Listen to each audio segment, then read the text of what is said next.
Praise the Lord.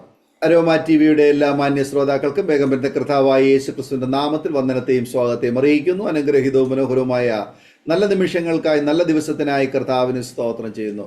വീണ്ടും ഒരുമിച്ച് ഒരു പ്രാവശ്യം കൂടി പ്രേക്ഷകരോടൊപ്പം ആയിരിക്കുന്നതിൽ ഞങ്ങൾക്ക് വളരെ സന്തോഷമുണ്ട്. ഇന്ന് നമ്മൾ ക്ഷണം സ്വീകരിച്ച് നമ്മോടൊപ്പം ജോയിൻ ചെയ്തിരിക്കുന്നത് കർത്താവിൻ്റെ വിലപ്പെട്ട ദാസി പ്രിയ സുസമ്മ വർഗീസ് ആൻറ്റിയാണ്. തൻ്റെ ജീവിതാനുഭവം നമുക്ക് ഏവർക്കും അനുഗ്രഹമായി തീരേണ്ടതിന് ശ്രദ്ധയോടെ, പ്രാർത്ഥനയോടെ, സ്കിപ്പ് ചെയ്യാതെ അവസാനം വരെ ഈ അനുഭവങ്ങൾ കേൾക്കുവാൻ കർത്താവ് നമുക്ക് ഏവർക്ക് കൃപ ചെയ്യുമാറാകട്ടെ. നാം എല്ലാവരും പ്രാർത്ഥനയോടെ ആയിരിക്കുമ്പോൾ പ്രിയ കർത്താവിൻ്റെ ദാസി സുസമ്മ വർഗീസ് ആൻറ്റിയെ തികഞ്ഞ സ്നേഹത്തോടും ആദരവോടും കൂടി അരോമാറ്റിയുടെ പ്രേക്ഷകരോടൊപ്പം സമയം ചെലവഴിക്കുന്നതിന് ഞങ്ങൾ സ്വാഗതം ചെയ്തോളൂ. Praise Lord aunty. കർത്താവിന്റെ ദാസി അരോമാറ്റിയോടൊപ്പം പരിചയപ്പെടുത്തൽ ഞങ്ങൾക്ക് വളരെ സന്തോഷമുണ്ട്. ഒന്ന് പരിചയപ്പെടുത്താമോ? എവിടെ നിന്നാണ് ജോയിൻ ചെയ്തിരിക്കുന്നത്? കുടുംബാംഗങ്ങളെ ഒരു വാക്കിൽ പരിചയപ്പെടുത്താമോ? ഞാൻ ജോയിൻ ചെയ്തിരിക്കുന്നത് കോഴിക്കോട് മാങ്കാവ് എന്ന പ്രദേശമാണ് എൻ്റെ വീട്. എൻ്റെ കുടുംബത്തിൽ എൻ്റെ ഭർത്താവ് 2021 ജനുവരി 18 തൻപ്രത്യാശ ദിവസത്തിൽ ചേർക്കപ്പെടുവാനിടയായി.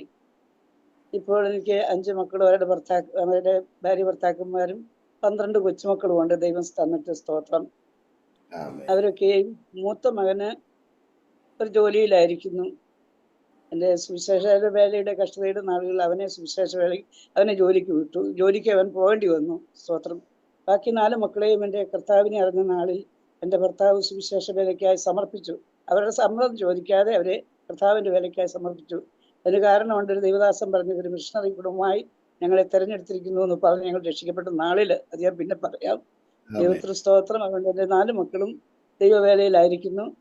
മൂത്ത മകളും കുടുംബം സൗദി അറേബ്യയിൽ ജോലിയോടുകൂടി കർത്താവിൻ്റെ വേല ചെയ്യുന്നു.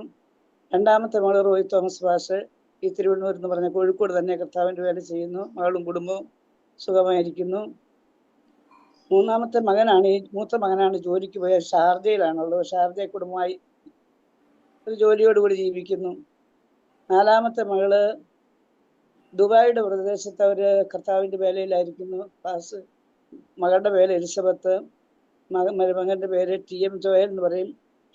അങ്ങനെ ഹിന്ദി സർവീസാണ്. അവർ ആദ്യം ബോംബെയിൽ വടക്കേന്ത്യയിലാണ് ജനിച്ചു വളർന്നതുകൊണ്ട് ഹിന്ദി സർവീസാണ് എടുത്തിരിക്കുന്നത്. ദൈവം സഹായിച്ച് ഡോക്ടറേറ്റ് ഒക്കെ എടുത്തൊരു മകനാണ്. അനുഗ്രഹിക്കപ്പെട്ടൊരു മകനാണ്. അനുഗ്രഹിക്കപ്പെട്ട മക്കളാണ്. എൻ്റെ മക്കൾ 10 വർഷം കഴിഞ്ഞിട്ടാണ് അവർക്ക് മക്കളെ ലഭിക്കാൻ ഇടയായത്. ജെസിക്ക എന്ന 2 മക്കളെ ദൈവം അവർക്ക് കൊടുത്തു. വിവാഹം കഴിഞ്ഞ് 10 വർഷം പ്രാർത്ഥിച്ച് കഴിഞ്ഞാണ് 2 മക്കളെ അവർക്ക് ലഭിച്ചത്. ദൈവത്തിന് സ്തോത്രം. പിന്നെ ഇളയ മകൻ ഡെറാഡൂണിലുള്ള ജെയ്സൺ ജോർജ് എന്ന് പറയും. ആ മകനെയും കർത്താവ് അത്ഭുതകരമായി അമേരിക്ക വിട്ട് വരെയും ഡോക്ടറേറ്റ് എടുക്കാൻ ദൈവം സഹായിച്ചു. എന്നാലും ദർശനം വടക്കേന്ത്യയെ കുറിച്ചായതുകൊണ്ട് വടക്കേന്ത്യയിൽ ചെന്നപ്പോഴും കർത്താവിൻ്റെ വേല കഠിനാധ്വാനം ചെയ്യുന്നു. ദൈവത്തിന് സ്തോത്രം. വേലയിലായിരിക്കുന്നു.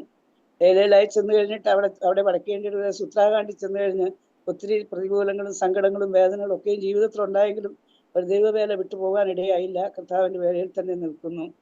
അങ്ങനെ എൻ്റെ 4 മക്കളും കർത്താവിൻ്റെ വേലയിലും ഒരു മകൻ ജോലിയിലുമായി 5 മക്കളും കുടുംബങ്ങളും. മൂത്ത മകന് 2 മക്കള്, ജെയ്സൺ മോനും 2 മക്കള്, എലിസബത്തിനും 2 മക്കള്, മൂത്ത മകൾക്ക് 3 മക്കള്, ഈ 2മത്തെ മകൾക്ക് 3 മക്കൾ. അങ്ങനെ 12 കൊച്ചുമക്കള് ദൈവം അനുഗ്രഹിച്ചു തന്നിട്ടുണ്ട്. ദൈവത്തിന് സ്തോത്രം. ആ മക്കളിൽ 2മത്തെ മകളുടെ മകനും മൂത്ത മകളുടെ മകനും BTech പഠിച്ചവർ 2 പേരും എഞ്ചിനീയറിംഗ് ജോലി ചെയ്യുന്നു. 2മത്തെ മകളുടെ കൊച്ചുമക്കൾ 2 പേര് കാനഡയിൽ പോയി പഠനത്തോടു കൂടി പോയേക്കാണ്. റോയ് തോമസ് പാഷ മക്കള്. മറ്റേ മക്കളെല്ലാം ചെറിയ മക്കളാണ്. ചെറുതല്ല, 12ലും 9ലും 8ലൊക്കെ അങ്ങനെ അവർ പഠനത്തോടു കൂടി ആയിരിക്കുന്നു. ഇപ്പോൾ ഞാൻ ഈ 2മത്തെ മകളുടെ കൂടെ ആയിരിക്കുന്നു. മക്കളുടെ വീടുകളിലൊക്കെ പോയിട്ടുണ്ട്. ഡെറാഡൂണിൽ പോയിട്ടുണ്ട്, ദുബായിൽ പോയിട്ടുണ്ട്. കുറച്ച് അവരുടെ കൂടെ ഒക്കെ നിന്നു. നിലമ്പൂർ പോയി 5-6 മാസം അവരുടെ കൂടെ നിന്നു. അങ്ങനെ മക്കളുടെ വീടുകളിൽ ദൈവം സഹായിച്ച് മാറി മാറി നിന്നുകൊണ്ടിരിക്കുന്നു. ഇപ്പോഴും എൻ്റെ ആഗ്രഹം കർത്താവിൻ്റെ വേലയിൽ തന്നെ പ്രാർത്ഥനയിൽ ഇട്ടിരിക്കണം എന്നുള്ളതാണ്. ദൈവത്തിന് സ്തോത്രം. അങ്ങനെ തന്നെ ചെയ്തുകൊണ്ടിരിക്കാൻ ദൈവം എന്നെ സഹായിച്ചുകൊണ്ടിരിക്കുന്നു. സ്തോത്രം. ആമേൻ. Thank U.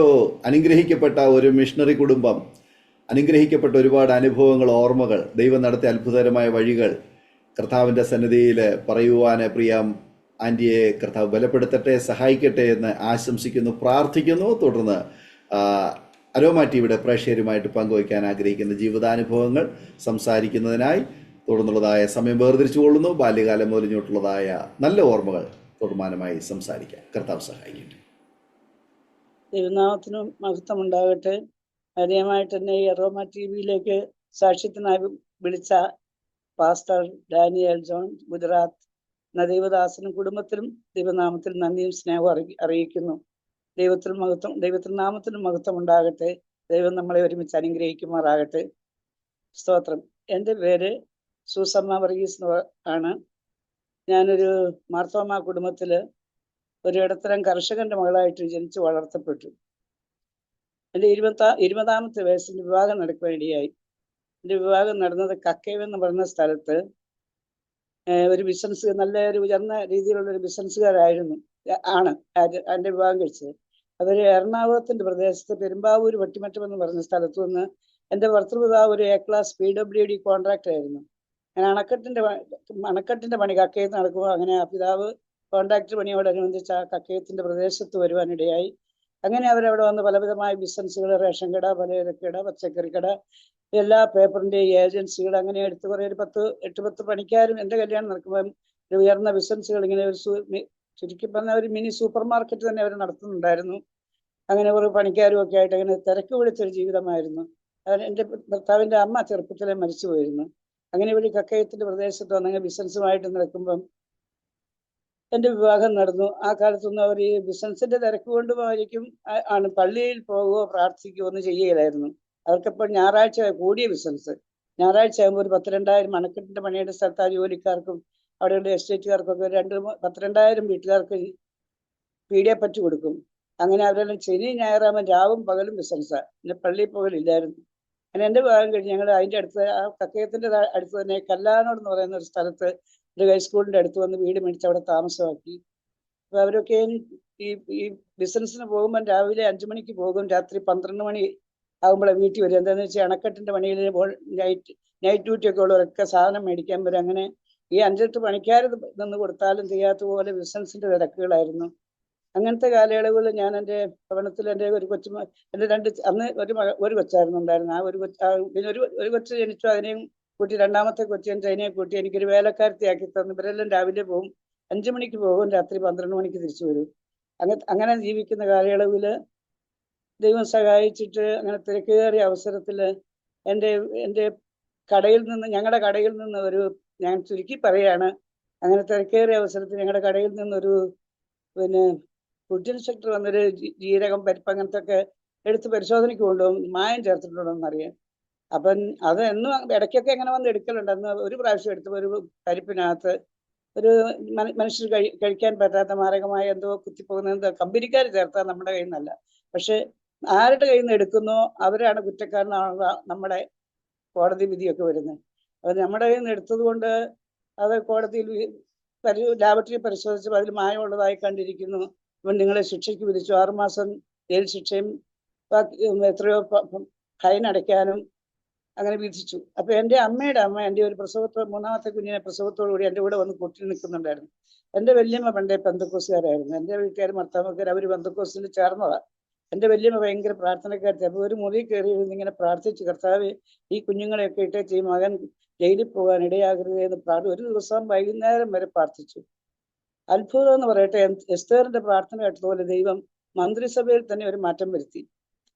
ആ മാസം തന്നെ മന്ത്രിമാർ പറഞ്ഞു, ഇനി മുതൽ 300 ഗ്രാം പരിപ്പെടുത്താൽ പോരാ, 500 ഗ്രാം എടുത്ത് പരിശോധിക്കണം, ഇവരെയൊക്കെ വെറുതെ വിടാൻ. ദൈവത്തിന്റെ അത്ഭുത പ്രവൃത്തിയാണ് എൻ്റെ ജീവിതത്തിൽ അന്ന് കണ്ടത്. പക്ഷെ എന്നിട്ട് ഞങ്ങൾ വിശ്വാസത്തിൽ വന്നില്ല. അങ്ങനെ പിറ്റേ പ്രാവശ്യം അന്ന് എൻ്റെ ജയിൽ ശിക്ഷയ്ക്ക് വിധിച്ചു. അപ്പോൾ എൻ്റെ ഭർത്തൃപിതാവ് പറഞ്ഞു ഞങ്ങൾ അപ്പീൽ പോകുകയെന്ന് പറഞ്ഞു. അപ്പീൽ പോയിട്ടും രക്ഷയൊന്നുമില്ലാത്ത കാര്യമാണ്, എല്ലാവരും ജയിലിൽ പോകും. പക്ഷെ ഇതിങ്ങനെ ഒരു അത്ഭുതമാർന്ന വിധി വന്നപ്പോൾ ദൈവം അത്ഭുതം പ്രവർത്തിച്ചു. എന്നിട്ട് ഞങ്ങൾ വിശ്വാസത്തിൽ വന്നില്ല. ആ മാതാവ് തന്നെ, ഞാൻ പറഞ്ഞില്ല, എൻ്റെ ഭർത്തൃപിതാവ് ഒരു A-ക്ലാസ് കോൺട്രാക്ടർ ആയിരുന്നു PWD. അവിടെ ഞങ്ങളപ്പോൾ താമസിക്കുന്ന കക്കയം റോഡ് മുഴുവൻ പണിയെടുക്കുന്നവരെ, കക്കയം ബാലുശ്ശേരി. അപ്പൊ കക്കയം കല്ലാനോട് കൂരാച്ചുണ്ട് റോഡിൽ ടാർ ചെയ്യുന്ന പണി ഒരു കരാറെടുത്തു. എൻ്റെ വല്യമ്മ അവിടെ നിൽക്കുമ്പോൾ തന്നെ അങ്ങനെ ടാർ ചെയ്തുകൊണ്ടിരിക്കുന്ന സമയത്ത് വലിയ മഴ വന്നു. മഴ വന്നപ്പോൾ അമ്മച്ചി ഇരുന്ന് പ്രാർത്ഥിച്ചു. അപ്പം ഞാൻ വിചാരിച്ചു ഈ മഴ മാറാൻ അമ്മച്ചി പ്രാർത്ഥിച്ചാൽ നടക്കുക. എൻ്റെ ചെറിയ പ്രായമാണ്. അമ്മച്ചി ഇരുന്ന് പ്രാർത്ഥിച്ചു, കർത്താവേ ഈ 100-150 പണിക്കാർ നിന്ന് ടാർ ചെയ്യുന്ന ഇത് മുഴുവൻ നശിച്ചു പോലെ, മഴ പെയ്യിക്കരുതേ, മഴ പെയ്യിക്കരുത്. അമ്മച്ചി അന്ന് മുറിയിൽ പോയിരുന്ന് പ്രാർത്ഥിച്ചു. ദൈവം അത്ഭുതം പ്രവർത്തിച്ചു എന്ന് പറയട്ടെ. ഏലിയാവിന്റെ പ്രാർത്ഥന കേട്ടതുപോലെ ദൈവം ആ കക്കയത്തും പെയ്തു, കൂരാച്ചുണ്ട റോഡാ പണിയെടുക്കുന്നത്, കൂരാച്ചുണ്ടും പെയ്തു. നടുക്ക് ടാർ ചെയ്യുന്ന സ്ഥലത്ത് മഴ പെയ്തില്ല. അത്ഭുതപരമായി ദൈവം ആ 6 മണി പൂർത്തീകരിക്കുവാൻ കൃപ ചെയ്തു. അങ്ങനെ ആ വല്യമ്മച്ചിയുടെ പ്രാർത്ഥന 2 പ്രാവശ്യം ഇങ്ങനെ ഞാൻ കേട്ടിട്ടുണ്ട്. എൻ്റെ ചെറുപ്പകാലം ബന്ധുക്കോസ് കണ്ടിട്ടുണ്ട്. എന്നാലും ഞങ്ങൾ വിശ്വാസത്തിൽ വന്നില്ല. അങ്ങനെ അതിനുള്ള സാഹചര്യം ഉണ്ടായില്ല. അവിടെ പള്ളിയും പ്രാർത്ഥനയൊന്നും പോകാൻ സമയമില്ലായിരുന്നു. പിന്നെ അത്ഭുതം എന്ന് പറയട്ടെ, അങ്ങനെ ഞങ്ങൾ കല്ലാനൂരിന്റെ പ്രദേശത്ത് നിന്ന് ബിസിനസിന്റെ ഏർപ്പാടിനും കോൺട്രാക്ട് പണിയുടെ എളുപ്പത്തിനുമായിട്ട് കല്ലാനോട് വീട് വിറ്റ് വാലുശ്ശേരി എന്ന് പറയുന്ന സ്ഥലത്ത് കോഴിക്കോട് നിലവിൽ 20 കിലോമീറ്റർ അപ്പുറത്ത് വന്ന് താമസിക്കാൻ തുടങ്ങി. അങ്ങനെ താമസിച്ചുകൊണ്ടിരിക്കുമ്പോഴാണ് ഒരു ഉരുളുപൊട്ടൽ ഉണ്ടാകുകയും ആ ഉരുളുപൊട്ടൽ ഈ റോഡ് കോൺട്രാക്ട് എൻ്റെ ഭർത്താവും എൻ്റെ ഭർത്തൃപിതാവും കൂടാണ് കോൺട്രാക്ട് എടുത്ത് ചെയ്തത്. ഇന്ന് കളക്ടർമാരും എഞ്ചിനീയർമാരൊക്കെ വന്നു ആ റോഡ് പണി കൊടുത്തു. ആ റോഡ് പണിയുടെ അടിയിൽ ആ ഉരുളുപൊട്ടലില് ഒരു ഭവനം ഒന്നടങ്കമായ റോഡിൽ വന്നടിഞ്ഞു. 7 ജഡങ്ങളും അവരുടെ സമ്പത്ത് മുഴുവനും സമ്പാദ്യവും വസ്തുവും എല്ലാം റോഡിൽ വന്നടിഞ്ഞു കിടക്കും. എന്നാൽ ഇവരന്നും 10-200 പണിക്കാരെ വെച്ച്, അന്ന് JCB ഒന്നും ഇല്ലാത്ത കാലമാണ്. ഇവരന്ന് A ക്ലാസ് കോൺട്രാക്ടർമാരായതുകൊണ്ട് ഇവര് 10-200 പണിക്കാരും അതിന്റെ പണിയായതും എല്ലാം കൊണ്ട് കല്ലും മണ്ണും വീടും എല്ലാം മാറ്റി ചെന്നു 7 ജഡങ്ങളെയും ആംബുലൻസിൽ കയറ്റിവിട്ടത് 1985 എൻ്റെ ഭർത്താവാണ്. അവരിത് കയറ്റിയപ്പോൾ അന്ന് എന്നോട് പറഞ്ഞു, വീട്ടിൽ വന്ന് പറഞ്ഞു, മനുഷ്യന്റെ അവസ്ഥ ഇങ്ങനെയാണെങ്കിൽ, ഒറ്റ രാത്രി കൊണ്ട് ഇങ്ങനെ മനുഷ്യന്റെ ജീവിതം തീർന്നു പോവുകയാണെങ്കിൽ ഒരാത്മാവിന്റെ രക്ഷയുണ്ടെങ്കിൽ അത് എവിടെ കണ്ടെത്താവുന്ന എന്നോട് ഇങ്ങനെ ചോദിച്ചു. ഞാൻ വേഗത്തിൽ പറഞ്ഞു അത് പെന്തക്കോസിൽ പോയാൽ കിട്ടുമെന്ന് പറഞ്ഞു. അങ്ങനെ ഞങ്ങള് ഇപ്പൊ പുള്ളിക്ക് വലിയ അങ്ങനെ ഒരു താല്പര്യമായി. അങ്ങനെ ഞങ്ങൾ കോഴിക്കോട് സഭയില് AG ചർച്ച് വന്ന് പ്രാർത്ഥന കൂടാൻ ആദ്യത്തെ ആഴ്ച വന്നപ്പോൾ വലിയ സന്തോഷമായി. ഇപ്പൊ ആത്മരക്ഷയ്ക്ക് വേണ്ടി വന്ന എൻ്റെ ഭർത്താവിന്റെ ജീവിതത്തിൽ ആ സഭയെ വന്നപ്പോൾ ആദ്യമായി കേൾക്കുന്ന പാട്ടാണ് ആഴങ്ങൾ തേടുന്ന ദൈവം, ആത്മാവെ നേടുന്ന ദൈവം, ആഴത്തിൻ അനന്തമാം ദൂരത്തു നിന്നെന്റെ അന്തരംഗം കാണും ദൈവം, മനമാറ്റും ശുദ്ധമായി ഹിമം പോലെ വെണ്മയായി കനിവുള്ള നിത്യനാം ദൈവം. ഈ പാട്ടൊക്കെ അവിടെ കേൾക്കുന്ന ഭയങ്കര സന്തോഷമുണ്ടായി എൻ്റെ ഭർത്താവിന്റെ ഹൃദയത്തിൽ. അങ്ങനെ പല പാട്ടുകളും പ്രാർത്ഥനയെ കേട്ട് വലിയ സന്തോഷമായി. അങ്ങനെ 2 മാസം അവിടെ പ്രാർത്ഥന കൂടി. ഞങ്ങൾ ബന്ധക്കോസിൽ ചേരാനൊന്നും തീരുമാനിച്ചു വന്നില്ലെങ്കിൽ ഇങ്ങനെ പാട്ടും പ്രാർത്ഥനയും കേട്ടും വലിയ ആത്മസന്തോഷമുണ്ടായി. അങ്ങനെ 2 മാസം കഴിഞ്ഞപ്പോൾ അവിടെ സ്നാനപ്പെടുന്നുണ്ടായിരുന്നു. അപ്പൊ പാസ് പറഞ്ഞു സ്നാനപ്പെടാൻ ആഗ്രഹമുള്ളവർ എഴുന്നേറ്റ് നിൽക്കാൻ പറഞ്ഞു. അപ്പൊ ഞാൻ വേഗം എഴുന്നേറ്റ് നിന്നു. അങ്ങനെ എൻ്റെ ഭർത്താവ് എഴുന്നേറ്റ് നിന്നു. അങ്ങനെ ആ കോഴിക്കോട് AG ചർച്ചില് പാസ്റ്റർ TC വർഗീസിന്റെ കൈക്ക് ഞങ്ങള് 1985 സ്നാനമേൽക്കുവാനിടയായി. ആ സ്നാനപ്പെട്ട് കഴിഞ്ഞപ്പോൾ എന്തോ പൗലോസിനെ വിളിച്ചതുപോലെ ഒരു ദൈവവിളി ഉണ്ടായി ഞങ്ങൾക്ക്. അവൻ എന്നോട് എന്നെ വീട്ടിൽ വന്നു. ഭയങ്കര സന്തോഷമായി. സ്നാനം കഴിഞ്ഞപ്പോൾ ഞങ്ങൾക്ക് ഒരു വലിയ കൊള്ള കിട്ടുക എന്ന് പറഞ്ഞതുപോലെ ലോകത്തിലുള്ള സകല സമ്പത്തുകളും സകല സുഖ സൗകര്യങ്ങളും ഞങ്ങൾ അനുഭവിച്ചിട്ടുണ്ട്. എന്നാൽ ഇതിലെല്ലാത്തിലും ഒരു സന്തോഷം ഈ കർത്താവിന്റെ ഈ വചനത്തെ വിശ്വസിച്ച് സ്നാനപ്പെട്ടുകൊണ്ടായി. അങ്ങനെ വീട്ടിൽ വന്ന് വലിയ സന്തോഷമായി. അതിനു മുമ്പൊക്കെ എൻ്റെ ഭർത്താവ് 38 വയസ്സ് വരെ, എൻ്റെ വിവാഹം കഴിഞ്ഞിട്ട് ഒരു ബൈബിള് കയ്യിലെടുക്കുന്ന ഞാൻ കണ്ടിട്ടില്ല, പാട്ട് പാടുന്ന ഞാൻ കേട്ടിട്ടില്ല, പ്രാർത്ഥിക്കുന്നതും കേട്ടിട്ടില്ല. അത്രയ്ക്കും തിരക്ക് പിടിച്ച് ജീവിതം. രാത്രി 12 മണിക്കല്ലേ വരുന്നത്. പിന്നെ പാട്ടും പ്രാർത്ഥനയൊന്നും ഞാൻ കണ്ടിട്ടില്ല. എന്നാൽ ഈ തിരക്കിനിടയിലും പുള്ളിക്ക് ഒരു ഇച്ചിരി വിശ്രമത്തിന് വേണ്ടി ലൈബ്രറിയിൽ പോയി കുറെ നോവൽ എടുത്തുകൊണ്ട് വരും. കാരൽ മാർക്സിന്റെ പുസ്തകമൊക്കെ എടുത്തുകൊണ്ട് വരും. അതൊക്കെ വായിക്കും. അത്യാവശ്യം ചീട്ട് കളിക്കും ഒരു ടൈം പാസിന് വേണ്ടിയിട്ട്. ഇടയ്ക്ക് സിനിമ കാണും. കള്ളു കുടിക്കുകയൊന്നും ഇല്ലായിരുന്നു, ദൈവം സഹായിച്ചിട്ട്. അങ്ങനെ ജീവിതത്തിൽ അങ്ങനെ കുറെ കാര്യങ്ങൾ ചെയ്തുകൊണ്ടിരിക്കുമായിരുന്നു. എന്നാൽ ഈ കർത്താവിനെ രക്ഷകനായി സ്വീകരിച്ചു കഴിഞ്ഞപ്പോൾ അതെല്ലാം വിട്ടിട്ട് ബൈബിൾ വായന തുടങ്ങി. ബൈബിള് നെഞ്ചോട് ചേർത്ത് പിടിച്ച എവിടെ പോകാനും പോകുള്ളൂ. ഇങ്ങനെ ബൈബിള് നെഞ്ചോട് ചേർത്ത് പിടിക്കും. ഈ പാട്ട് പുസ്തകം മേടിച്ച് പാട്ട് മുഴുവൻ പഠിച്ചു. ഒരാഴ്ച കൊണ്ട് പാട്ട് മുഴുവൻ പഠിക്കുകയും പ്രാർത്ഥിക്കുകയും ഇങ്ങനെ ദൈവത്തോട് കൂടുതൽ ഞങ്ങളെ ദൈവം അടുപ്പിച്ചു. ഇങ്ങനെ വായിക്കുന്നുണ്ട്, ദൈവത്തിന്റെ പ്രകാരങ്ങളിൽ പാർക്കേണ്ടതിന് അവൻ തെരഞ്ഞെടുപ്പ് തടിപ്പിക്കുന്ന മനുഷ്യൻ ഭാഗ്യവാൻ വായിക്കും. അതുപോലെ ഞങ്ങളെ ദൈവത്തോട് ചേർത്തടിച്ചു. അങ്ങനെ ഒരു ദിവസം ഞങ്ങൾ ഞങ്ങൾ ഭവനെ സ്വന്തമായി പാലശ്ശേരി പ്രദേശത്ത് ക്രിസ്ത്യാനികളൊന്നുമില്ല. ഞങ്ങൾ പ്രാർത്ഥിച്ചുകൊണ്ടിരിക്കുന്ന സമയത്ത് എവിടുന്നോ ഒരു പ്രവാചകൻ വന്നു. തിരുവല്ലായുടെ പ്രദേശത്താണ് വന്നത്. ഇലക്ട്രിസിറ്റി ബോർഡിൽ ജോലിയുള്ളതാണ്, പാസ്റ്റ് അല്ല. അത് ഞങ്ങളുടെ വീട്ടിൽ അത് ആ ദൈവദാസൻ ആ ബാലുശ്ശേരി വന്ന് എല്ലാവരോടും ചോദിച്ചു, ഇവിടെ അങ്ങനെ പള്ളിയുണ്ടോ, ക്രിസ്തീയ പള്ളിയുണ്ടോ? ഇവിടെ എങ്ങും പള്ളിയില്ല, ഇവിടെ ചായന്മാർ താമസിക്കുന്നുണ്ട്, പിന്നെ സ്ഥലം പറഞ്ഞു കൊടുത്തു. പിന്നെ ഞങ്ങൾ പ്രാർത്ഥിച്ചുകൊണ്ടിരിക്കുമ്പോൾ ഈ ദൈവദാസൻ അവിടെ കയറി വന്നു. ഞാൻ പ്രാർത്ഥിച്ച് നിർത്താൻ ഇടിമുഴക്കം പോലൊരു ശബ്ദം ഞാൻ കേട്ടു, ഒരു പ്രവചന ശബ്ദം. ഇങ്ങനെയാണ് പറഞ്ഞത്. ഞാൻ ഇപ്പോഴും ഓർക്കും, 35-40 വർഷങ്ങൾക്ക് മുമ്പാണ്. ഇപ്പോഴും ഞാൻ ഇടിമുഴക്കം പോലെ എൻ്റെ ഹൃദയത്തിൽ അത് ധ്വനിക്കുന്നു. എന്നോട് ഇങ്ങനെ തന്നെ പറഞ്ഞു, മകളെ, നിന്റെ ജീവിതത്തിന് നേരെ കൊടുങ്കാറ്റുകൾ, തിരമാലകൾ, പ്രതികൂലത്തിന്റെ കാറ്റുകൾ ആഞ്ഞടിക്കും. എങ്കിലും ഭയപ്പെടേണ്ട, ഞാൻ നിന്നോട് കൂടെ എന്നുള്ള ഇമ്പസ്വരം നീ ഓർത്തുകൊള്ളുക. എന്നിട്ട് പറഞ്ഞു, നിങ്ങൾ ഒരു മിഷണറി കുടുംബമായി തീരും, അനേക ശലഭങ്ങൾ തേൻ കുടിക്കുന്ന ഒരു പൂവായി മാറ്റും. ഇങ്ങനെയൊക്കെ പറഞ്ഞു. അന്നേരം ഞങ്ങൾക്ക് പ്രവചനം, അതിനു മുമ്പ് സത്യം പറഞ്ഞാൽ ഞാൻ പ്രവചനം പെന്തക്കോസ്തിൽ ചേർന്ന് കഴിഞ്ഞിട്ടും എനിക്ക് 3 കാര്യം ഇഷ്ടമില്ല. പ്രവചനം ഇഷ്ടമില്ലായിരുന്നു, അന്യഭാഷ ഇഷ്ടമില്ലായിരുന്നു, പിന്നെ ഈ ആഭരണം ഊരുന്നതും എനിക്ക് ഇഷ്ടമില്ലായിരുന്നു. ഈ 3 കൂട്ടം കാര്യം എനിക്ക് ഇഷ്ടമില്ലാത്ത ഈ ദൈവശബ്ദം കേൾക്കപ്പെട്ടപ്പോൾ അതിന് വഴിപ്പെട്ടു പോയി. ഞാൻ ഞെടുങ്ങിപ്പോയി. കർത്താവേ, ഇങ്ങനെയൊക്കെ ദൈവാത്മാവ് സംസാരിക്കൂ. അപ്പൊ എനിക്ക് ഒരു വിശ്വാസം വന്നു. പിന്നെ ഇന്ന് വരെയും പ്രവാചകന്മാർ പറയുന്ന കാര്യങ്ങളെ ഞാൻ ചെയ്യുള്ളൂ. ദൈവത്തിന് സ്തോത്രം. അതെനിക്ക് ഇഷ്ടമില്ലാത്ത കാര്യമായിരുന്നെങ്കിലും ദൈവം എന്നെ അങ്ങനെ അടുപ്പിച്ചു. അങ്ങനെ ആ ദൈവദാസൻ പറഞ്ഞു. പിന്നെ ആ 1 മാസം ആ ദൈവദാസൻ ആ ദേശത്ത് നിന്നുകൊള്ളു. ഞങ്ങളോട് ഇത് പറയാൻ വേണ്ടി മാത്രം ദൈവം അയച്ചു. വാലുശ്ശേരിയുടെ പ്രദേശത്ത് ഇങ്ങനെ വിശുദ്ധ ജീവിതത്തിന് വേണ്ടി ബിസിനസ്സുകളെല്ലാം വിട്ടു, കരാറ് പണി വിട്ടു. അന്ന് എൻ്റെ ഭർത്താവ് പറഞ്ഞു, ഇതൊക്കെ സക്കായി പറഞ്ഞതുപോലെ ഞാൻ ബിസിനസിന്റെ ടെക്നിക്കൽ ഉണ്ടാക്കിയ സമ്പാദ്യങ്ങളാണ്. ഒത്തിരി സമ്പാദ്യം ഉണ്ടായിരുന്നു. ദൈവത്തെ സഹായിച്ചിട്ട് ഒന്നിനും കുറവില്ലാത്തൊരവസ്ഥയായിരുന്നു. എൻ്റെ വീട്ടിൽ 3 വേലക്കാരത്തികൾ വരെ ഉണ്ട്. 3 ഗോഡൗൺ നിറച്ച് കമ്പി സിമെന്റ് കിടക്കുന്നുണ്ട്. വാലുശ്ശേരി ചുരുക്കാൻ പറയാൻ 2 സ്ഥലം മേടിച്ച് ഞങ്ങൾ കിണർ കുത്തി. ഈ ദൈവദാസൻ പറഞ്ഞു, ഈ ദേശത്ത് നീ കിണർ കുത്തുകയില്ല, വീട് പണിയല, കുത്താത്ത കിണറും പണിയാത്തവരും നിനക്കായി വെച്ചിരിക്കുന്നു. ഇങ്ങനെയും പറഞ്ഞു. പിന്നെ ദൈവവേല ചെയ്യണമെന്ന് പറയും. എങ്ങനെ ദൈവവേല ചെയ്യുക? 38 വർഷം വരെ ബൈബിള് തൊടാത്ത ആളെങ്ങനെ സുവിശേഷ വേല ചെയ്യുക? പൗലോസിനെ വിളിച്ചതുപോലെ ഒരു വിളിയായിരുന്നു വിളിച്ചത്. ദൈവത്തെ യേശുക്രിസ്തുവിനെ കുറിച്ചുള്ള പരിജ്ഞാനം ഹൃദയത്തിൽ വന്നപ്പോൾ സകലം ചപ്പന്നും ചവറും നിന്നി. ബിസിനസ് വിട്ടു, കരാർ പണി വിട്ടു, ലക്ഷക്കണക്കിന് ഉറുപ്പിയുടെ നഷ്ടങ്ങൾ സഹിച്ചു. എന്നിട്ട് ബസ് സർവീസ് തുടങ്ങി. പിന്നെ ഒരു Kozhikode Carmel bus, KRD 95, 96 bus, പിന്നെ KRD 96 കൊടുവള്ളി കോഴിക്കോട് ബസ്, ഇങ്ങനെ 2 ബസ്സുകൾ വാങ്ങി ബസ് ഓടി. ആ പ്രവാചകൻ പറഞ്ഞതുപോലെ അടിക്കടി പ്രതികൂലങ്ങളും പ്രതിസന്ധികളും ഒക്കെയും വന്നു. പക്ഷെ അന്നും ദൈവം നിലനിർത്തി. അപ്പോൾ ഞാൻ ഇങ്ങനെ വചനം വായിക്കുകയും പഠിക്കുകയും ചെയ്യുമ്പോൾ യൗസേപ്പിന്റെ ജീവിതത്തില് ദൈവത്തിന്റെ ദർശനം കണ്ടു കഴിഞ്ഞപ്പോൾ യൗസേപ്പിന് സഹോദരന്മാർ കൊടുത്തു, പൊട്ടക്കിണർ വന്നു, കൊത്തിപ്പേറിന്റെ ഭവനത്തിൽ ചെന്ന് പീഡിപ്പിക്കപ്പെട്ടു, കാരാഗൃഹത്തിൽ അടയ്ക്കപ്പെട്ടു. യൗസേപ്പിന്റെ ജീവിതത്തില് ദൈവം കണ്ട ദർശനത്തിന് ഒരു മംഗലം പറ്റിയില്ല. അപ്പൊ ഞങ്ങളങ്ങനെ വിശുദ്ധന്മാരുടെ പുസ്തകങ്ങളൊക്കെ വായിച്ചപ്പോൾ ദാനിയേലിന്റെ ജീവിതം, യൗസേപ്പിനെ ദൈവം അവിടുത്തെ മന്ത്രിയാക്കി. ദാനിയേലിന്റെ ജീവിതം പരിശോധിച്ച് നോക്കിയാൽ കർത്താവിനെ സേവിച്ചത് നിമിത്തമായി സിംഹക്കുടിയിൽ എറിയപ്പെട്ടു, ദാനിയേൽ തീച്ചൂളയിൽ എറിയപ്പെട്ടു. ദൈവത്തിന്റെ കരത്തിന്റെ പ്രവൃത്തി അവിടെ ദാനിയേൽ കണ്ടു. വിശ്വാസത്തിൽ നിന്ന് പിന്മാറിപ്പോയില്ല. ദാനിയേലിനെ രാജ്യത്തിലെ 2ാമനാക്കി ദൈവം തീർത്തു. അങ്ങനെ പല വിശുദ്ധന്മാരുടെ ജീവിതം ഒക്കെ നോക്കുമ്പോൾ, ദാവീദിന്റെ ജീവിതം നോക്കുമ്പോൾ, ദാവീദിന്റെ ജീവിതം പഠിച്ചു നോക്കുമ്പോൾ, ശൗമേലിനാൽ അഭിഷേകം ചെയ്യപ്പെട്ടുവെങ്കിലും ആ ദാവീദിന്റെ ജീവിതത്തില് സിംഹങ്ങൾ വന്നു, കരടി വന്നു. ഇതിനെയൊക്കെ എതിർത്ത് ഒടുവിൽ ചുരുക്കി പറഞ്ഞാല് ദാവീദിന്റെ നേരെ ഒരു മല്ലനായ ഗോലിയാത്ത് വെല്ലുവിളിയുമായി നിന്നു. അപ്പോഴും ദാവീദ് പതറിയില്ല.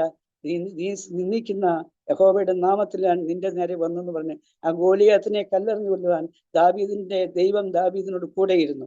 ഇതൊക്കെ വായിക്കുകയും വിശ്വസിക്കുകയും ചെയ്യുമ്പോൾ വളരെയേറെ ധൈര്യം ഉണ്ടായി. ഞങ്ങളുടെ ജീവിതത്തിൽ പ്രതികൂലം വന്നോട്ടെ, ദൈവം ഞങ്ങളെ നിലനിർത്തി.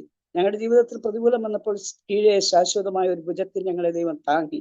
ദൈവത്തിന്റെ കൃപ ഒന്ന് മാത്രമാണ്, പിന്മാറിപ്പോകാതെ, വീണു പോകാതെ, തകർന്നു പോകാതെ ദൈവം നിർത്തി. അങ്ങനെ ഒത്തിരി പ്രതികൂലങ്ങൾ. അങ്ങനെ ദൈവദാസന്മാർ ഏലിയാവിന്റെ ജീവിതത്തിലും ഏലിയാവ് പ്രാർത്ഥിച്ചു. ഏലിയാവിന് അശ്വരഥങ്ങൾ അഗ്നിമായ തേരുകളൊക്കെ അയച്ചു കൊടുത്തെങ്കിലും ഒരു സഭയുടെ വെല്ലുവിളിയുടെ നടുവിൽ ഏലിയാവ് ക്ഷീണിച്ചു പോയി.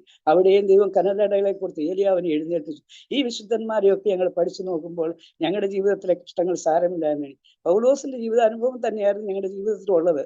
എന്നാന്ന് വെച്ചാൽ പൗലോസിന്റെ സമ്പത്തുകളുടെ കള്ളന്മാരുടെ ആപത്ത്, കൂട്ടുസഹോദരന്മാരുടെ ആപത്ത്, കടലിലെ ആപത്ത്, പലവിധമായ ആപത്ത്. അത് കഴിഞ്ഞ് മെരീത്ത ദ്വീപ് വന്നപ്പോൾ അവിടെ ഒരു അണലി ചുറ്റുവാനിടെ. ഈ വിശ്വാസ ജീവിതത്തിൽ ഇങ്ങനെ പ്രതിസന്ധികളും പ്രതികൂലങ്ങളും വന്നാലും കർത്താവ് ഞങ്ങളെ നിലനിർത്തി. അങ്ങനെ കരാറ് പണി വിട്ടു, റേഷൻ കട വിട്ടു, എല്ലാ കച്ചവടങ്ങളും വിട്ടു. വിശുദ്ധ ജീവിതത്തിനായി ബസ് സർവീസ് തുടങ്ങിയിട്ട് കുറെ കടങ്ങളും ഭാരങ്ങളും വന്നു. അങ്ങനെ ഞങ്ങൾ ഒരു ബസ്സുമായിട്ട് മാറ്റിയാണ് 35 വർഷം മുമ്പ് കോഴിക്കോട് മാങ്കാവില് ഒരു ചെറിയ വീടുമായിട്ട് മാറ്റി മേടിക്കാൻ ഇടയായത്. ദൈവത്തിന് സ്തോത്രം. എന്നിട്ട് ഞങ്ങൾ ബാലുശ്ശേരി ദേവദാസൻ പറഞ്ഞ പോലെ ഞങ്ങളെ ദൈവം ഇങ്ങോട്ട് അയച്ചു. അങ്ങനെ ഞങ്ങൾ മാങ്കാവിന്റെ പ്രദേശത്ത് വന്ന് താമസിച്ചു. അപ്പൊ ഞങ്ങൾ വിചാരിച്ചു, എങ്ങനെ ഞങ്ങൾ ബൈബിൾ കോളേജിൽ പോയിട്ടില്ല, ബൈബിൾ ഇപ്പൊ വായിക്കാൻ തുടങ്ങിയിട്ടുള്ളൂ, എങ്ങനെയാ സുവിശേഷ വില എന്താന്ന് ഞങ്ങൾക്ക് അറിയില്ല. അപ്പോൾ ദൈവത്തിന്റെ ആത്മാവ് തന്നെ ഞങ്ങളെ നിയന്ത്രിച്ചു. ഞങ്ങൾ കോഴിക്കോട് വന്നു കഴിഞ്ഞപ്പോൾ ഞങ്ങളുടെ വീട്ടിൽ വ്യാഴാഴ്ച പ്രാർത്ഥന തുടങ്ങി. വ്യാഴാഴ്ച തോറും പ്രാർത്ഥന തുടങ്ങി. പിന്നെ ട്രാക്ടർ കൊടുക്കാൻ പോകും. അങ്ങനെ ട്രാക്ടർ കൊടുക്കും, പരസ്യങ്ങൾ വെക്കും, ഓൾ നൈറ്റ് പ്രയർ വെക്കും, ഉപവാസ പ്രാർത്ഥന വെക്കും. ഇതാണ് ഞങ്ങളുടെ ക്രിസ്തീയത്തിലെ സുവിശേഷം. ദേശത്ത് പട്ടണം മുഴുവൻ നടന്ന് സുവിശേഷം പറയും. അങ്ങനെ വ്യാഴാഴ്ച തോറും പ്രാർത്ഥന വെക്കുമ്പോഴൊക്കെ എൻ്റെ ജീവിതത്തിൽ ഒത്തിരി അത്ഭുതങ്ങൾ കേട്ടു. ഞങ്ങൾ തന്നെ വിശ്വാസത്താൽ ജീവിക്കുകയാണ്. വിശ്വാസത്താൽ ജീവിക്കുമ്പോൾ വ്യാഴാഴ്ച പ്രാർത്ഥനയ്ക്ക് വരുന്നവർക്ക് ഞാൻ അവർക്ക് ഭക്ഷണം കൊടുക്കും. അപ്പൊ ഇവർ പറഞ്ഞു, അന്നേരം ഒരു വർഷം അങ്ങനെ ഞങ്ങൾ രാത്രി മാത്രം ഭക്ഷണം കഴിച്ച് ഉപവാസത്തോടെ കർത്താവെ ഞങ്ങൾ എങ്ങനെ ചെയ്യണം, എന്ത് ചെയ്യണം, വേല എങ്ങനെ ചെയ്യണം, അങ്ങനെ ട്രാക്റ്റുകൾ കൊടുത്ത് പട്ടണത്തിൽ കൂടെ നടക്കുമ്പോൾ ഒരിക്കലും ഒരു അനുഭവം പറയും. ഒത്തിരി അങ്ങനെ ഉണ്ടായിട്ടുണ്ട്. ഒരു ലോട്ടറി വെക്കുന്ന ഒരു വർഗീസ് ഈ കോഴിക്കോട് ബസ് സ്റ്റാൻഡിൽ നിന്ന് എൻ്റെ ഭർത്താവിനെ വഴക്ക് പറഞ്ഞു ഓടിച്ചെന്ന്. അത് അയാൾ ഓടിക്കാൻ കാരണം അയാളെ ഈ ട്രാക്ടർ മേടിച്ചു കഴിഞ്ഞാൽ പിന്നെ അയാളെ ലോട്ടറി മേടിക്കുകയില്ല. അതിന് ആ മനുഷ്യൻ പറഞ്ഞു, നിങ്ങൾ ഈ യേശുവിനെയും കൊണ്ട് വന്നേക്കും, നിങ്ങൾ ഇവിടെ കോർപ്പറേഷന് പണി ഉണ്ടാക്കരുത്, നിങ്ങൾ ഇവിടുന്ന് ഓടിപ്പോണം, ഇല്ലേ നിങ്ങൾ ഒരു മുടന്തന അവിടെ ഇരിക്കുന്നുണ്ട്, ഈ മുടന്തനെ നീ സൗഖ്യമാക്കിയിട്ട് പോയാൽ മതി എന്ന് പറഞ്ഞ് വട്ടമിട്ട് പിടിച്ചു. അങ്ങനെ പുള്ളിയെ ഒത്തിരി അപമാനിച്ചു. അന്നും പുള്ളി എന്നോട് വീട്ടിൽ വന്ന് പറഞ്ഞു, ഞാൻ കോഴിക്കോട് ബസ് സ്റ്റാൻഡില് പിന്നെ കിനാലൂർ കോഴിക്കോട് ബസ് സിത്താൻ ട്രാക്കിൽ നിന്ന് പുറപ്പെടുന്നതായിരിക്കും എന്നൊക്കെ അലവൻസ് ചെയ്യുമ്പോൾ ഞാൻ ബസ്സിന്റെ ഒരു മുതലാളിയായിട്ട് മാന്യമായി ചെന്ന് ബസ്സിൽ കയറി അത് ലീഡ് ചെയ്ത് പോയ എന്നെ ആ ബസ് സ്റ്റാൻഡിലിട്ട് വഴക്ക് പറഞ്ഞു. എന്നാൽ ക്രിസ്തുവേശുവിൽ നിന്ന വലിയ ധനമെന്ന് എണ്ണിക്കൊള്ളുവാൻ ഞാൻ വായിച്ചിട്ടുള്ളതുകൊണ്ട് ഞാൻ ആ മനുഷ്യനോട് ഒന്നും പറഞ്ഞില്ലായിരുന്നു. ദൈവം സഹായിച്ചിട്ട് ദൈവത്തിന്റെ അത്ഭുതം എന്ന് പറയട്ടെ, പിറ്റേ ദിവസം ആ മനുഷ്യൻ വീട്ടിൽ വന്നു. എനിക്ക് നിങ്ങളെ അങ്ങനെ പറഞ്ഞു വിട്ടിട്ട് സഹിക്കാൻ വയ്യാത്ത വിഷമമായി. ആ മനുഷ്യൻ വന്ന് രക്ഷിക്കപ്പെട്ടു, സ്നാനപ്പെട്ടു, ദൈവസഭയോട് ചേർന്നു. അന്നത്തെ കാലത്തെ ഒരു 500 രൂപയും കൊണ്ടെത്തുന്നു. ആ ബസ് സ്റ്റാൻഡിൽ ഞങ്ങൾ ഓടിച്ചു വിട്ട മനുഷ്യൻ ലോട്ടറി വർഗീസ് ഇന്ന് അയാൾ അമേരിക്കയിലും കണ്ട് അയാളെ ദൈവം അനുഗ്രഹിച്ചു. ഒരു 500 രൂപയും കൊണ്ടെത്തുന്നു. ക്ഷമ ചോദിച്ച് രക്ഷിക്കപ്പെട്ട് സ്നാനപ്പെടാൻ വേണ്ടിയായി. വീട്ടിൽ നിന്ന് ഭക്ഷണവും കഴിച്ചു, എല്ലാം കഴിച്ച് സ്നേഹത്തോടെ പോകാനിടയായി. ദൈവം അത്ഭുതവാനാണ്. ദൈവത്തെ മാനിക്കുന്നവരെ ദൈവം മാനിക്കും. അങ്ങനെ ദൈവം മാനിച്ചു. അങ്ങനെ ആ മനുഷ്യന്റെ അടുത്തും ദൈവം മാനിച്ചു. അങ്ങനെ പട്ടണം തോറും സുവിശേഷം പറയുമ്പോൾ പല പ്രതികൂലങ്ങൾ ഉണ്ടായെങ്കിലും കർത്താവിന്റെ ദൂതന്മാരുടെ കാവലും ദൈവത്തിന്റെ സംരക്ഷണമൊക്കെ ഉണ്ടായിട്ടുണ്ട്. അങ്ങനെ ഒരു വർഷത്തോളം ഞങ്ങൾ ട്രാക്ട് കൊടുത്ത് ഇങ്ങനെ നടക്കും. വീട്ടിൽ വ്യാഴാഴ്ച പ്രാർത്ഥന നടത്തുന്നു. അന്ന് ഞങ്ങൾ AG ചർച്ചിന്റെ സെക്രട്ടറിയാണ് എൻ്റെ ഭർത്താവ്. അപ്പൊ ചർച്ചിലും ചില പ്രശ്നങ്ങൾ ഞങ്ങൾ 35 വർഷം മുമ്പാണ് ഞങ്ങൾ വരുമ്പോൾ ഉണ്ടായിരുന്നു. അന്നേരം എല്ലാം പ്രശ്നങ്ങളുടെ നടുവിൽ ഉപവസിക്കുന്നു. 20 ദിവസം 21 ദിവസം 100 ദിവസം AG ചർച്ചിന്റെ വിടുതലിനും അനുഗ്രഹത്തിനുമായി പ്രാർത്ഥിച്ച ഒരേ ഒരാളേ ഉള്ളൂ. ബാക്കി എല്ലാവരും പാർട്ട് ടൈം ആയിട്ട് ചെയ്തു. 100 ദിവസവും ഇന്ന് നിത്യതയിൽ വിശ്രമിക്കുന്ന പാസ്റ്റർ PD വർഗീസ് രാത്രി വന്ന് ഭക്ഷണം കഴിക്കും, രാവിലെ പോകും. ഒരു പ്രതിഫലവും മേടിച്ചിട്ടല്ല, ദൈവസഭയുടെ വിടുതലിനും പട്ടണത്തിന്റെ ഉണർവിനുമായിട്ട് പ്രാർത്ഥിച്ചിരുന്ന ഒരു മനുഷ്യനാണ്. ഞങ്ങളുടെ സുവിശേഷ ഫലം മുഴുവൻ അതായിരുന്നു. ഓൾനൈറ്റ് ബ്രദറിൽ ഞങ്ങളുടെ സ്വന്തം ആവശ്യത്തിന് വേണ്ടി ഒന്നും ചെയ്തിട്ടില്ല. ഞാനും പോകും. ഉപവാസ പട്ടണത്തിൽ വിടുതൽ വേണം, പട്ടണത്തിൽ ഉണർവ് അയക്കണം. കർത്താവെ, ജനം മാനസാന്തരപ്പെടണം, കർത്താവിന്റെ ജനം ആത്മാവിന്റെ ഐക്യതയിൽ നിൽക്കണം. ഇങ്ങനെയെല്ലാം പറഞ്ഞ് ഒരു രാത്രി മുഴുവൻ പ്രാർത്ഥിച്ചു വരുവാൻ. എല്ലാ മാസവും ഓൾനൈറ്റ് പ്രയർ വെക്കും. എല്ലാ മാസത്തിലും 40-20 ദിവസവും ഉപവാസപ്പാട്ടും വെക്കും. എല്ലാം ദൈവജനത്തിന്റെ വിടുതലിനെ പറ്റി. പിന്നെ അങ്ങനെ ജീവിക്കുമ്പോൾ ഞങ്ങളുടെ കയ്യിലുള്ള പൈസ കൊണ്ട് മുഴുവൻ പരസ്യങ്ങളും കൺവെൻഷനുകളും കോടഞ്ചേരി ഒരു മോസസ് സോജോ എന്ന് പറയുന്ന ഒരു ദൈവദാസനെ കൊണ്ട് എൻ്റെ അമ്മയൊക്കെ ഉള്ള സ്ഥലത്ത് കൊണ്ടുപോയി ഒരു കൺവെൻഷൻ വെച്ച് മുഴുവൻ ചെലവും ഞങ്ങൾ വഹിച്ചു. മോസസ് സോജോ വന്ന് പ്രസംഗിച്ചപ്പം അവിടെ കുറെ ആൾക്കാർ രക്ഷിക്കപ്പെടുവാനായിട്ട് ദൈവത്തിന്റെ നാമത്തിന് മഹത്വം ഉണ്ടാകട്ടെ. ഞങ്ങൾക്ക് ഒരു പുകഴ്ചയും വേണ്ട, ഞങ്ങൾ സഭ സ്ഥാപിക്കാൻ വന്നുമില്ല. ഈ മാർക്സിസ്റ്റ് പാർട്ടിയുടെ അനുഭവം പോലെ പുള്ളിക്ക് സഭാ സംഘടന വ്യത്യാസമില്ലാതെ ഞങ്ങളന്ന് ബാലുശ്ശേരി താമസിക്കുന്ന കാലത്ത് അവിടെ ഒരു IPC പാസ് വന്നു. ദേശത്ത് സുവിശേഷം വരയ്ക്കാൻ ഞങ്ങൾ ആവോളം സഹായം ആ ദൈവദാസൻ ചെയ്തു. ഒടുവിൽ ആ ദൈവദാസൻ പറയാൻ എനിക്കൊരു മാസയോഗം വെക്കണം. ഒറ്റ മനുഷ്യനും ഇല്ല അവിടെ. ജാതിയുള്ള സുവിശേഷം പറഞ്ഞെടുക്കുക, മാസയോഗം വെക്കണം. ഓഡിറ്റോറിയം ഏൽപ്പിച്ചു, മൈക്ക് ഏൽപ്പിച്ചു, ഹോട്ടലിൽ ഭക്ഷണം ഏൽപ്പിച്ചു. എൻ്റെ ഭർത്താവിന്റെ സ്വന്തം ചെലവില്. അതെല്ലാം അത് 35 വർഷം മുമ്പാ. അതെല്ലാം 40 വർഷമായി. അതെല്ലാം സ്വന്തം ചെലവിൽ ചെയ്തുകൊണ്ടിരുന്നു. ഈ കോഴിക്കോട് പട്ടണത്തിൽ വന്നിട്ട് ഞങ്ങൾ അന്ന് സഭ സ്ഥാപിച്ചില്ല. ഞങ്ങൾക്ക് വ്യാഴാഴ്ച പ്രാർത്ഥനയുള്ളത്. പക്ഷെ പട്ടണത്തിന്റെ ഉണർവിനായിട്ട് പിന്നെ ടൗൺ ഹാളിൽ എത്രയോ കൺവെൻഷൻ വെച്ചു. മോഡേൺ ഹൈസ്കൂളിന്റെ ഗ്രൗണ്ടിൽ കോഴിക്കോട് ടൗണിൽ കൺവെൻഷൻ വെച്ചു. ഇതെല്ലാം ഞങ്ങളുടെ സ്വന്തം ചെലവിൽ ചെയ്തു. അങ്ങനെ ദൈവത്തിന്റെ നാമത്തിന് വേണ്ടി ചെലവിട്ടും ചിലവായും പോയിക്കൊണ്ടേയിരുന്നു. എന്നാൽ കയ്യിൽ എന്തുണ്ടെന്നോ സമ്പാദ്യമോ വേണമെന്നോ ഒന്നും ചിന്തിച്ചില്ല. ഇങ്ങനെ ദൈവവേലയിൽ ഇങ്ങനെ നടക്കുന്ന കാലത്ത് അങ്ങനെയാണ് ഞങ്ങളുടെ ഒരു സൈമൺ സാർ എന്ന് പറഞ്ഞ ഒരാള് വർഗീസ് പറയാൻ നമുക്ക് ഒരു 10 പിള്ളേരെ എടുത്ത് ബൈബിൾ പഠിപ്പിക്കുക. അങ്ങനെ ഞങ്ങൾ ബൈബിൾ പഠിപ്പിച്ചുകൊണ്ടൊക്കെ ഇരുന്നു. അവർ 10 ആൾക്കും ഞങ്ങൾ വീട്ടിൽ വരുമ്പോൾ ഞാൻ പറഞ്ഞത് ഞാൻ ഭക്ഷണം കൊടുക്കുമായിരുന്നു. ദൈവത്തിന്റെ അത്ഭുതം എന്ന് പറയട്ടെ, ഞാൻ 10 ആൾക്ക് ചോറ് വെക്കും. ചിലപ്പോൾ അങ്ങനെ ഈ മാങ്കാവിന്റെ പ്രദേശത്ത് ട്രാക്ടർ കൊടുത്ത് നടക്കുമ്പോൾ അവിടെ ഈ പല ദേശത്തും ജോലിക്കും പല പണിക്കുമായിട്ട് വന്നിരുന്ന കുറെ ആൾക്കാർ വരും പ്രാർത്ഥനയ്ക്ക്. അങ്ങനെ ഓരോ ദിവസവും വ്യാഴാഴ്ചയാകുമ്പം 10 ആൾക്ക് ഞാൻ ഭക്ഷണം ഉണ്ടാക്കും. ദൈവത്തിന്റെ അത്ഭുതം എന്ന് പറയട്ടെ, 5 അപ്പം കൊണ്ട് 5000 പോഷിപ്പിച്ച കർത്താവിന്റെ പ്രവൃത്തി വ്യക്തിയാണെന്ന് ഞാൻ കാണുവാനിടയായി. പാനപാത്രത്തെ അനുഗ്രഹിക്കുന്ന ദൈവം. ആ 10 ആൾക്ക് വെച്ച കലം ഞാൻ ഇന്നും അവിടെ സാക്ഷ്യത്തിനായിട്ട് എടുത്തു വെച്ചിട്ടുണ്ട്. ഞാൻ എൻ്റെ മക്കളോട് പറയുന്നത് ഒരു സാക്ഷ്യമാണ്.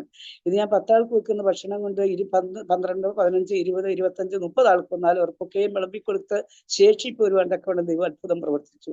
അങ്ങനെ ജാതികളുടെ നടുവിൽ ദൈവം എന്നെ ക്ഷേമത്തോടെ പുലർത്തി. അതിന് 35 വർഷക്കാലം ഓരോരോ അനുഭവങ്ങൾ പറഞ്ഞാൽ ഇസ്രായേൽ ജനത്തിന് മന്ന വർഷിപ്പിച്ചത് കൊടുത്തതുപോലെ, ദിവ്യാതാന്റെ കലയെ തകർത്ത് കാടപ്പക്ഷിയെ വർഷിപ്പിച്ചു കൊടുത്തതുപോലെ എൻ്റെ കുടുംബത്തെയും ദൈവം പോറ്റി പുലർത്തി. ഇച്ചിരിയൊക്കെ ഞാൻ വിശ്വാസ ജീവിതത്തിൽ വന്നപ്പോൾ എൻ്റെ കുഞ്ഞുങ്ങൾ ഇച്ചിരിയൊക്കെ പ്രയാസങ്ങൾ അനുഭവിച്ചിട്ടുണ്ട്, ഇല്ലെന്ന് പറയുന്നില്ല. ഇച്ചിരിയൊക്കെ കഷ്ടപ്പാടുകൾ അവർ അനുഭവിച്ചിട്ടുണ്ട്, എന്നാലും പട്ടിണി കിടന്നിട്ടില്ല. ഞാൻ സുവിശേഷ വേലയ്ക്ക് ഇറങ്ങുമ്പോൾ ഇങ്ങനെ ഞാൻ ദൈവത്തോട് പറഞ്ഞു, എൻ്റെ വീട്ടിലൊരു പാത്രത്തിൽ കുറച്ച് അരിയുണ്ട്, അത് എടുത്തുകൊണ്ട് ദൈവസേനയിൽ വെച്ച് എടുത്തുകൊണ്ട് വെച്ചു. എന്നിട്ട് ഞാൻ പറഞ്ഞു, കർത്താവേ, എൻ്റെ വീട്ടിൽ അരിയില്ലാതെ എൻ്റെ മക്കൾ പട്ടിണി കിടക്കാൻ ഇടയാകരുത്. ഞാൻ ദൈവത്തോട് പ്രാർത്ഥിക്കണം. ദൈവത്തോട് എൻ്റെ കൂട്ടുസഖിയോട് പറയുന്ന പോലെ ഞാൻ ദൈവത്തോട് പറയാ, കർത്താവേ, എൻ്റെ ഭവനത്തിൽ അരിയില്ലാതെ എൻ്റെ മക്കൾ പട്ടിണി കിടക്കരുത്.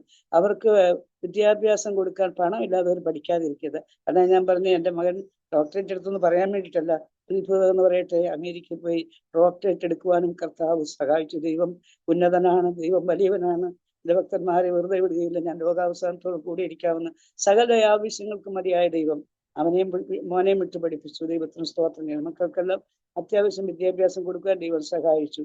അങ്ങനെ ഇരിക്കുന്ന കാലയളവിൽ ഞങ്ങള് ബൈബിൾ ക്ലാസ് ഇങ്ങനെ 10 പിള്ളേരെ ഇട്ട് പഠിപ്പിക്കുകയും അവർക്കൊക്കെ ഭക്ഷണം കൊടുക്കുകയും സുവിശേഷ വിലയിലൊക്കെ പ്രയോജനപ്പെടുകയും ചെയ്തു. ഇപ്പൊ എൻ്റെ വീട്ടിൽ വ്യാഴാഴ്ച തോറും നടന്ന പ്രാർത്ഥന ഇപ്പോഴൊരു ആരാധനയായി. ഇപ്പോഴും ഞായറാഴ്ച ആരാധന എൻ്റെ ഭവനത്തിന് മുകളിൽ നടക്കുന്നുണ്ട്. ദൈവത്തിന് സ്തോത്രം. അങ്ങനെ കർത്താവ് അത്ഭുതങ്ങളിൽ കൂടിയൊക്കെ ഞങ്ങളെ വഴി നടത്തിക്കൊണ്ടേയിരുന്നു. അങ്ങനെ എൻ്റെ ജീവിതയാത്രയിൽ ഇങ്ങനെ വിശുദ്ധന്മാരുടെ ജീവിതത്തെക്കുറിച്ച് നോക്കുമ്പോൾ ഞങ്ങളുടെ ജീവിതത്തിലെ കഷ്ടം സാരമില്ല എന്ന് എണ്ണിക്കൊണ്ട് പത്രോസും യോഹന്നാനും ജയിലിൽ അടയ്ക്കപ്പെട്ടു. അവരും വിശ്വാസം വിട്ടുപോയിട്ടില്ല. അതൊക്കെ വായിക്കുമ്പോൾ ഞങ്ങൾക്ക് ധൈര്യം കിട്ടിക്കൊണ്ടിരുന്നു. അങ്ങനെ സക്കായി യേശുവിനെ കണ്ടപ്പോൾ അധികമായി മേടിച്ചതൊക്കെയും തിരികെ കൊടുത്ത് യേശുവിനെ സ്വീകരിക്കേണ്ടിയായി. അതിന് ഞങ്ങളുടെ ജീവിതത്തിലും ബിസിനസ്സിൽ ഒരുപാട് ലാഭം ഉണ്ടാക്കിയിട്ടുണ്ടായിരുന്നു. കരാറ് പണിയെടുത്ത് കുറെ ലാഭം ഉണ്ടാക്കി റേഷൻ കടയിൽ നിന്ന് അവിടെ നിന്നൊക്കെ ഒത്തിരി ഇഷ്ടം പോലെ ലാഭം ഉണ്ടാക്കിയിട്ടുണ്ടായിരുന്നു. ഞാൻ ചുരുക്കി പറഞ്ഞത്, ഞങ്ങൾ കോഴിക്കോട് വരുമ്പം ഒരു ബസ്സുമായിട്ടാണ് ഈ വീട് മേടിച്ചത്. വേറൊരു ബസ് സത്യം പറഞ്ഞാൽ അത് ഒരു തടമ്പാട്ടുകാരി, ഒരു ശശി എന്ന് പറഞ്ഞ ആൾക്ക് വിറ്റു.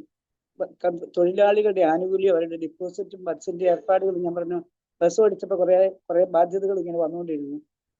അതെല്ലാം കൂടി ഇനി ഇതെല്ലാം വിറ്റ് സ്വതന്ത്രമായി സുവിശേഷം ചെയ്യാൻ വേണ്ടി ബസ് വിറ്റ് കഴിഞ്ഞപ്പം സത്യം പറഞ്ഞാൽ ആ ബസ് ഇന്നുവരെയും കിട്ടിയിട്ടില്ല. അത് ആരോ തട്ടിക്കൊണ്ടുപോയി. അന്നേരവും പറഞ്ഞു, സമ്പത്തുകളുടെ അപകാരം സന്തോഷത്തോടെ സഹിച്ചുകൊള്ളാൻ ഒരു ദൈവദാസൻ പറഞ്ഞു. അന്നേരം എൻ്റെ അമ്മാവനാണ് ഇവിടെ പാസ്റ്റായിരിക്കുന്നത്. നിങ്ങൾ ഒരു ബസ് തന്നെ നഷ്ടപ്പെട്ടിട്ട് കേസ് കൊടുക്കാതിരിക്കുകയാണ്. അതൊക്കെ ദൈവം അറിയാതൊന്നും സംഭവിക്കുന്നില്ല എന്ന് എൻ്റെ ഭർത്താവ് പറഞ്ഞു. അതും സന്തോഷത്തോടെ സ്വീകരിച്ചു. മരിക്കുന്നതിനൊക്കെ തിരിച്ച് കിട്ടുമായിരിക്കും ചിലപ്പം വിചാരിച്ചു, പക്ഷെ കിട്ടിയില്ല.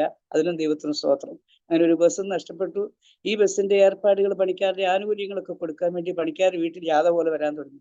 അന്നേരം എൻ്റെ പിതാവ് പറഞ്ഞു, ഒറ്റ മനുഷ്യൻ പൈസ കൊടുക്കാനും കൊണ്ട് എൻ്റെ വീട്ടിൽ കയറാൻ പാടില്ല, വിറ്റ് കൊടുക്കാൻ പറഞ്ഞു. 10.5 ഏക്കർ സ്ഥലം കൊളാമല എന്ന് പറയുന്ന ഒരു മലമുഴ ഉണ്ടായിരുന്നു.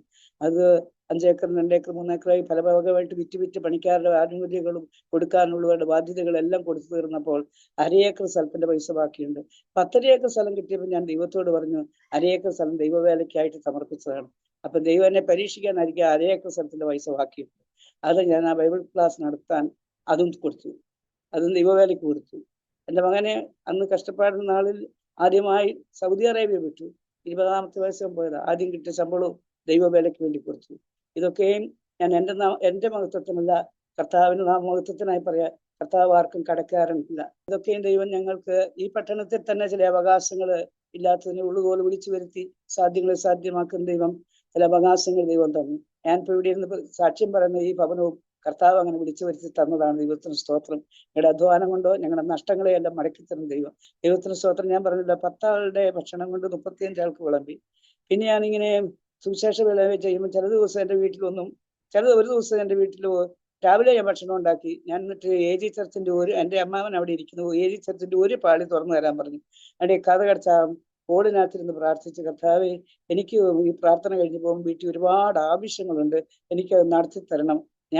അന്ന് ഞാൻ ബസ് ഇറങ്ങി 2-ാം ഗേറ്റിൽ നിന്ന് പാടി, പരിസരം ഓർക്കാതെ പാടിപ്പോയി. ആഴിയെന്നോർത്തില്ല, ആഴമരാനില്ല, ഇറങ്ങി ഞാൻ പ്രിയനെ സമുദ്രത്തിന് നടുവിൽ നിൻവിളി കേട്ടു പിൻവരുവാൻ. പാദങ്ങൾ ആഴത്തിൽ താഴുന്നു എന്തുവാ കർത്താവെ സ്വർഗ സിയോൻ പുരി വരെയും. ഇങ്ങനെ ഒന്ന് പാടിയ ചേർത്ത് അയ്യോ ഞാൻ റോഡിന്റെ നടുക്കിലാണ്, സത്യമായിട്ടും റോഡിന്റെ നടുക്കിൽ നിന്ന് ഞാൻ ഇങ്ങനെ പാടി. എന്നിട്ട് ഞാൻ ഏജി ചർച്ചിൽ പോയി പ്രാർത്ഥിച്ചു. ഞാൻ തിരികെ വരുമ്പോൾ കർത്താവിന്റെ ആവശ്യം നിവർത്തിച്ചു തരുമെന്ന് എൻ്റെ വിശ്വാസത്തിൽ ഞാൻ ഇങ്ങനെ വരുമ്പോൾ സത്യമായിട്ടും ഒരു ശീവ ലോഡ്ജുകാരന് ഞങ്ങൾ പണ്ട് കാലത്ത് ഒരു 10 കൊല്ലം മുമ്പങ്ങാണ്ട് ഒരു ലോറി വിറ്റാൽ അത് ഈ ബിസിനസ്സുകാരല്ലേ, അവരും ഞങ്ങളെ പറ്റിച്ച് അതാ കള്ളന്മാരുടെ ആപത്ത്, കൂട്ടുസഹോദരന്മാരുടെ ആപത്ത്, പലവിധ ആപത്ത് അങ്ങനെയൊക്കെ സഹിച്ചു കൊടുത്തത് ആ ലോറിയുടെ പൈസ ഞങ്ങൾക്ക് കിട്ടാറുണ്ടായിരുന്നു. ഞാനിങ്ങനെ പ്രാർത്ഥിച്ചു പോകുന്നപ്പോൾ കള്ളന്മാർ അപകരിച്ച അന്നത്തെ കാലത്ത് 35 കൊല്ലം മുമ്പ് 3000 രൂപ എൻ്റെ ആവശ്യങ്ങൾ അറിഞ്ഞ കർത്താവ് എൻ്റെ വീട്ടിൽ കൊണ്ട് എത്തിച്ചു. അത് ഏതോ ഒരു ബ്രോക്കർമാർ എൻ്റെ മുമ്പിൽ പോകുന്നുണ്ട്. അത് വന്നിട്ട് ചേട്ടാ നിങ്ങളെ അന്ന് ചീവാലോചിക്കാരൻ തരാനുള്ള പൈസ ഇതാന്ന് പറഞ്ഞ് 3000 രൂപ കൊടുത്തുന്നു. അങ്ങനെ ദൈവം എൻ്റെ ജീവിതത്തിൽ എൻ്റെ പ്രാർത്ഥനയ്ക്ക് അത്ഭുതം പ്രവർത്തിച്ചു. ആ ഒരു അത്ഭുതം കഴിഞ്ഞിട്ട് പിന്നെ ഒത്തിരി അത്ഭുതങ്ങളുണ്ട്. ഞങ്ങൾ മാങ്കാവ് വന്ന് താമസിക്കുന്ന ഒരു ബൈപ്പാസ് സൈഡിലാണ് എൻ്റെ വീട്. അതിനു മുമ്പിൽ ഒരു കടയുണ്ട്. ആ കടയിൽ നിന്ന് ഞാൻ അതുവരെ എൻ്റെ ഭർത്തൃപിതാവാണ് വീട്ടിൽ കാര്യങ്ങളെല്ലാം നടത്തിക്കൊണ്ടിരുന്നത്. പിന്നെ ബസ് മേടിച്ചതും പെന്തക്കോസിൽ തരുന്നത് ഭർത്താപിതാവിന് ഇഷ്ടമില്ലായിരുന്നു. അധികമൊന്നും ചിലപ്പോഴൊക്കെ പറയും എന്തെങ്കിലും, എന്നാലും അത് പിന്നെ പുള്ളി വീട്ടിലെ കാര്യമൊന്നും ചെയ്യാതായി. അപ്പം ഞാൻ വീടിയെ പോയി ഭക്ഷണമൊക്കെ ഞാൻ ഉണ്ടാക്കി കൊടുക്കുക. പുള്ളിക്ക് ആ ഭർത്തൃപിതാവിന് ഇഷ്ടമുള്ള ഭക്ഷണം തന്നെ ഞാൻ ഉണ്ടാക്കി കൊടുക്കും. എന്നാലും പുള്ളി പൈസ എണ്ണാതെ വാരി ചെലവാക്കിയ മനുഷ്യനാണ്. അന്ന് ഞാൻ പറഞ്ഞല്ലോ, കരാറുകാരും പണിക്കാരും ലോറിക്കാർ കല്ലുകാർ മണലുകാർ ഇങ്ങനെയൊക്കെ വരുമ്പോൾ പൈസ മേശപ്പെടുത്ത് കെട്ടുകെട്ടായിട്ട് എടുത്തിട്ടോളൂ, നിങ്ങൾ എണ്ണിക്കൊണ്ട് പോകാൻ പറയാം. അങ്ങനെ ചെലവാക്കി പഠിച്ച മനുഷ്യനാണ്. അതെല്ലാം പറ്റി ഞങ്ങൾ സുവിശേഷ വേലയ്ക്ക് പുള്ളിക്ക് അല്പമല്ലാത്ത വിലാപങ്ങളും മനസ്സിന് വല്ല സങ്കടങ്ങളും ഒക്കെ വീട്ടിക്കാരും നോക്കുക. അവരുടെ മുറിയിൽ ഇരിക്കുകയുള്ളൂ. ഞാനൊരു ദിവസം 3 മാസമായിട്ട് പീഡിയക്കാരന് പൈസ കൊടുത്തിട്ടില്ല. 30-ാം തീയതി ആകുമ്പോൾ അയാൾ എൻ്റെ കൂടെ പൈസ വയ്ക്കുന്നത്. ഞങ്ങൾ 3 മാസമായിട്ട് പൈസ കൊടുത്തില്ല. അന്ന് ഞാൻ എൻ്റെ വീട്ടിൽ പോകുമ്പം അവിടെ പീഡിയ കയറി പറഞ്ഞു, ആ കടയിൽ കയറി പറഞ്ഞു, ഞാനങ്ങ് വിശ്വാസത്താ പറഞ്ഞു ഞങ്ങൾ നാട്ടിൽ പോകുക, ഒരാഴ്ച കഴിഞ്ഞേ വരുള്ളൂ, വരുമ്പോൾ പൈസ തരാമെന്ന് പറഞ്ഞു. 1000 രൂപ കൊടുക്കാറുണ്ട്. ഇന്നത്തെ 1000 അല്ല, 35 കൊല്ലം മുമ്പത്തെ 1000 രൂപ ഞാനത് ഇന്നത്തെ പോലെ ഓർക്കുന്നു. അപ്പൊ ഞാൻ എൻ്റെ വീട്ടിൽ ചെന്നു. എൻ്റെ വീട്ടിൽ അന്ന് അവിടെ ഒരു കൺവെൻഷൻ എന്തോ നടക്കുന്നുണ്ട്, അതിന് കൂടി 3-ാമത്തെ ദിവസം ഞാൻ പോരുമ്പം ആ രാത്രി മുഴുവൻ പ്രാർത്ഥിച്ചു, കർത്താവേ ഞാൻ കടക്കാരന് പൈസ കൊടുക്കാമെന്ന് പറഞ്ഞിട്ടാണ് വന്നത്. ഞാൻ ദൈവത്തിന്റെ വേലയ്ക്കാണ് ഇറങ്ങിയത്, ദൈവമാണ് എന്നെ വിളിച്ചത്. അതുകൊണ്ട് എൻ്റെ പിതാവിനോട് ഞാൻ ചോദിക്കണം. എൻ്റെ പിതാവിന് അത്യാവശ്യം റബ്ബറും തെങ്ങും പറമ്പും ഒക്കെ ഉണ്ട്. 1000 രൂപ ചോദിച്ചാൽ എനിക്ക് തരും. അപ്പൊ ഞാൻ കർത്താവിനോട് പറഞ്ഞു, എൻ്റെ പിതാവിനോട് ചോദിച്ചു 1 പ്രാവശ്യമോ 2 പ്രാവശ്യമോ തരുള്ളൂ. തന്നെയുമല്ല ഈ ബിസിനസ് എല്ലാം വിട്ടേച്ച് ഇങ്ങനെ റോഡെ നടന്ന് യേശുവിനെ പ്രസംഗിച്ചാൽ നിങ്ങളുടെ കാര്യം നടക്കുമോ? ഇങ്ങനെ തന്നെ ചോദിച്ചു. മുസ്ലിങ്ങളോടും ഹൈന്ദവരോടും സുവിശേഷം അറിയിച്ചുകൊണ്ട് നടന്നാൽ നിങ്ങളുടെ മക്കളുടെ കാര്യം നടക്കുമോ എന്നൊക്കെ എൻ്റെ ആങ്ങളെയും എൻ്റെ ഒരു സഹോദരനും എൻ്റെ പിതാവും എൻ്റെ മാതാവും ഉപദേശിച്ചു. നിങ്ങൾ ഇങ്ങനെ ചെയ്യരുത്, പാസ്റ്റർമാരെ സഭക്കാർ പോറ്റിപ്പുലർത്തും, റോഡെ നടന്ന് സുവിശേഷം പറഞ്ഞുകൊണ്ട് നടന്നാൽ നിങ്ങളുടെ കാര്യം നടക്കും. അതുകൊണ്ട് ഞാൻ കർത്താവിനോട് പറഞ്ഞു, കർത്താവെ ദൈവമാണ് എന്നെ വിളിച്ച് ഈ റോഡെ നടന്ന് ട്രാക്ട് കൊടുക്കാനും സുവിശേഷം പറയാനാക്കി. അതുകൊണ്ട് എൻ്റെ ആവശ്യം ദൈവം നിവർത്തിച്ചാണ്. ഇങ്ങനെ ഒരു രാത്രി മുഴുവൻ ദൈവത്തോട് ഇങ്ങനെ പറഞ്ഞുകൊണ്ടിരുന്നപ്പം എനിക്ക് ഒരു ചെക്ക് തരുന്നതായിട്ടില്ല ഇങ്ങനെ കണ്ടു, എൻ്റെ കയ്യിലേക്ക് കൊണ്ടുത്തരുന്നുണ്ട്. അപ്പൊ എനിക്ക് സമാധാനമായി, ദൈവം എനിക്കൊരു ചെക്ക് തരുന്നുണ്ട്. ഞാൻ രാവിലെ എഴുന്നേറ്റ് വീട്ടിൽ നിന്ന് അവിടുന്ന് എൻ്റെ വീട്ടിൽ നിന്ന് പോരാ, എൻ്റെ അപ്പനോട് ഞാൻ ചോദിച്ചില്ല, എനിക്ക് ദൈവം ചെക്ക് തന്നല്ലോ, സന്തോഷമായി. അങ്ങനെ ഞാൻ സന്തോഷം നോക്കുമ്പോൾ എൻ്റെ വണ്ടിക്കൂലിക്കുള്ള പൈസയും വഴി വീണു പോയിട്ടുണ്ട്. അപ്പൊ എനിക്ക് ഭയങ്കര സങ്കടം. എന്നിട്ട് ഞാൻ എൻ്റെ അപ്പന് കുറേ പറമ്പുണ്ട്, ആ പറമ്പ് നടന്ന് വയലിന്റെ കരയ്ക്ക് എന്നപ്പോൾ എൻ്റെ കയ്യിൽ നിന്ന് പൈസ എനിക്ക് തിരികെ കിട്ടിയെന്ന് പറഞ്ഞാൽ അന്നത്തെ എൻ്റെ 25 രൂപ എനിക്ക് വലുതാണ്. 25 രൂപയായിരുന്നു പോയത്, അതെനിക്ക് തിരികെ കിട്ടി. അങ്ങനെ ഞാൻ വണ്ടിക്കൂലിയും കൊടുത്ത് വീട്ടിൽ വന്നപാട് ഞാൻ ഈ ചെക്ക് കിട്ടിയത് ദർശനം കണ്ടിട്ടുണ്ടല്ലോ. അപ്പൊ ഞാൻ പറഞ്ഞു, വന്നപാട് എൻ്റെ ഭർത്താവിനോട് ചോദിച്ചു, ഇങ്ങനെ ആരെങ്കിലും ഇവിടെ ചെക്ക് തന്നോ? ഞാൻ പ്രാർത്ഥിച്ചുകൊണ്ടിരിക്കുമ്പോൾ ദൈവം എനിക്ക് ഇങ്ങനെ കാണിച്ചു തന്നു പറഞ്ഞു. അപ്പൊ ആ കരാറ് വഴി എടുക്കുമ്പോൾ ചെക്ക് കിട്ടിയ ഓർമ്മയായിരിക്കുമെന്ന് ഞാൻ പറഞ്ഞു, അല്ല എനിക്ക് ഇങ്ങനെ ദൈവം കാണിച്ചു. അങ്ങനെ പറഞ്ഞേച്ച് തന്നെ ഓടിച്ചെന്ന് ഒരു അലമാരി തുറന്ന് ഒരു ചെക്ക് എടുത്തുകൊണ്ട് തന്നു. അപ്പൊ ഞാൻ ദർശനം കണ്ടത് കിട്ടിയല്ലോ. അപ്പൊ ഞങ്ങളെ അറിയാതെ, ഞങ്ങൾ കോഴിക്കോട് വന്നിട്ട് 1 വർഷമേ ഉള്ളൂ, ഞങ്ങളെ അറിയാതെ ഞങ്ങൾക്കും അറിയത്തില്ലാത്ത മനോരമ ഓഫീസിൽ ജോലിയുള്ള ഒരു മർത്തോമക്കാരൻ സഹോദരനാണ് ഈ ചെക്ക് കൊടുക്കുന്നത്. അപ്പൊ പ്രാർത്ഥന കേൾക്കുന്ന ദൈവം രാജാക്കന്മാരുടെ ഹൃദയത്തിലും പ്രവർത്തിച്ചു എന്ന് പറഞ്ഞ പോലെ ആ ദൈവദാസൻ ഇന്ന് രക്ഷിക്കപ്പെട്ട ഒരു കർത്തൃവേലക്കാരനായിട്ട് ഈ പട്ടണത്തിലുണ്ട്. അന്ന് ആ ദൈവദാസന്റെ മർത്തോമക്കാരനായിരുന്നു. ഞങ്ങളെ അധികമായിട്ട് അറിയാല. എൻ്റെ ആവശ്യം പ്രാർത്ഥിച്ചപ്പോൾ ആ മനുഷ്യരുടെ ഹൃദയത്തിൽ ദൈവം തോന്നിപ്പിച്ച് അങ്ങനെ എനിക്കൊരു ചെക്ക് തന്നു. അതെൻ്റെ ജീവിതത്തിൽ മറക്കാൻ പറ്റാത്തൊരു അത്ഭുതമാണ്. അങ്ങനെ ഒത്തിരി സാക്ഷ്യങ്ങൾ എനിക്ക് പറയാനുണ്ട്. അങ്ങനെ പൈസ കിട്ടിയതും പിന്നെ എൻ്റെ മൂത്ത മകളുടെ കല്യാണം ഞങ്ങളെല്ലാം വിശ്വാസത്താൽ കർത്താവിനെ വിട്ടുപിരിയാതെ കർത്താവിനെ ആഴമായി വിശ്വസിച്ചു. കർത്താവ് എൻ്റെ ഭവനത്തിൽ ഉണ്ടായിരുന്നതാണ്. എന്നോട് എൻ്റെ അയൽക്കാരൊക്കെ ചോദിക്കും, നിങ്ങൾ എന്തെങ്കിലും സ്ട്രീം ലൈറ്റ് എന്തെങ്കിലും അവിടെ ഫിറ്റ് ചെയ്തിട്ടുണ്ട്, രാത്രിയിൽ ഇങ്ങനെ പ്രകാശങ്ങൾ കയറി ഇറങ്ങാൻ ചെയ്യുന്ന കാണാം, ഇങ്ങനെയൊക്കെ പറഞ്ഞിട്ടുണ്ട്. ദൈവത്തിന് സ്തോത്രം. ദൈവം എൻ്റെ ഭവനത്തിൽ തന്നെ ഉള്ളതുകൊണ്ട് ഞാൻ ദൈവത്തോട് ചോദിക്കുന്ന കാര്യമൊക്കെ ദൈവം ചെയ്തു തരും. എൻ്റെ ഭർത്താവ് അതിലും എന്നെക്കാൾ വലിയ വിശ്വാസിയാണ്. ഇതെല്ലാം വിട്ടേച്ച് യേശുവിൻ്റെ പ്രകാരം ഇറങ്ങി തിരിച്ച് എന്ത് ആവശ്യം വന്നാലും ദൈവം നിവർത്തിക്കും. എൻ്റെ മൂത്ത മകളുടെ അത്ഭുതം എന്ന് പറയട്ടെ, എൻ്റെ മൂത്ത മകളുടെ വിവാഹം വന്നു. 250 ആളെ ഞങ്ങൾ ക്ഷണിച്ചു വിവാഹ നിശ്ചയത്തിന്, വിവാഹത്തിലുള്ള വിവാഹ നിശ്ചയത്തിന്. 250 ആളെ നളന്ദ ഓഡിറ്റോറിയത്തിൽ 250 ഓഡിറ്റോറിയം ബുക്ക് ചെയ്ത് 250 ആൾക്ക് ഭക്ഷണം ഏൽപ്പിച്ചു.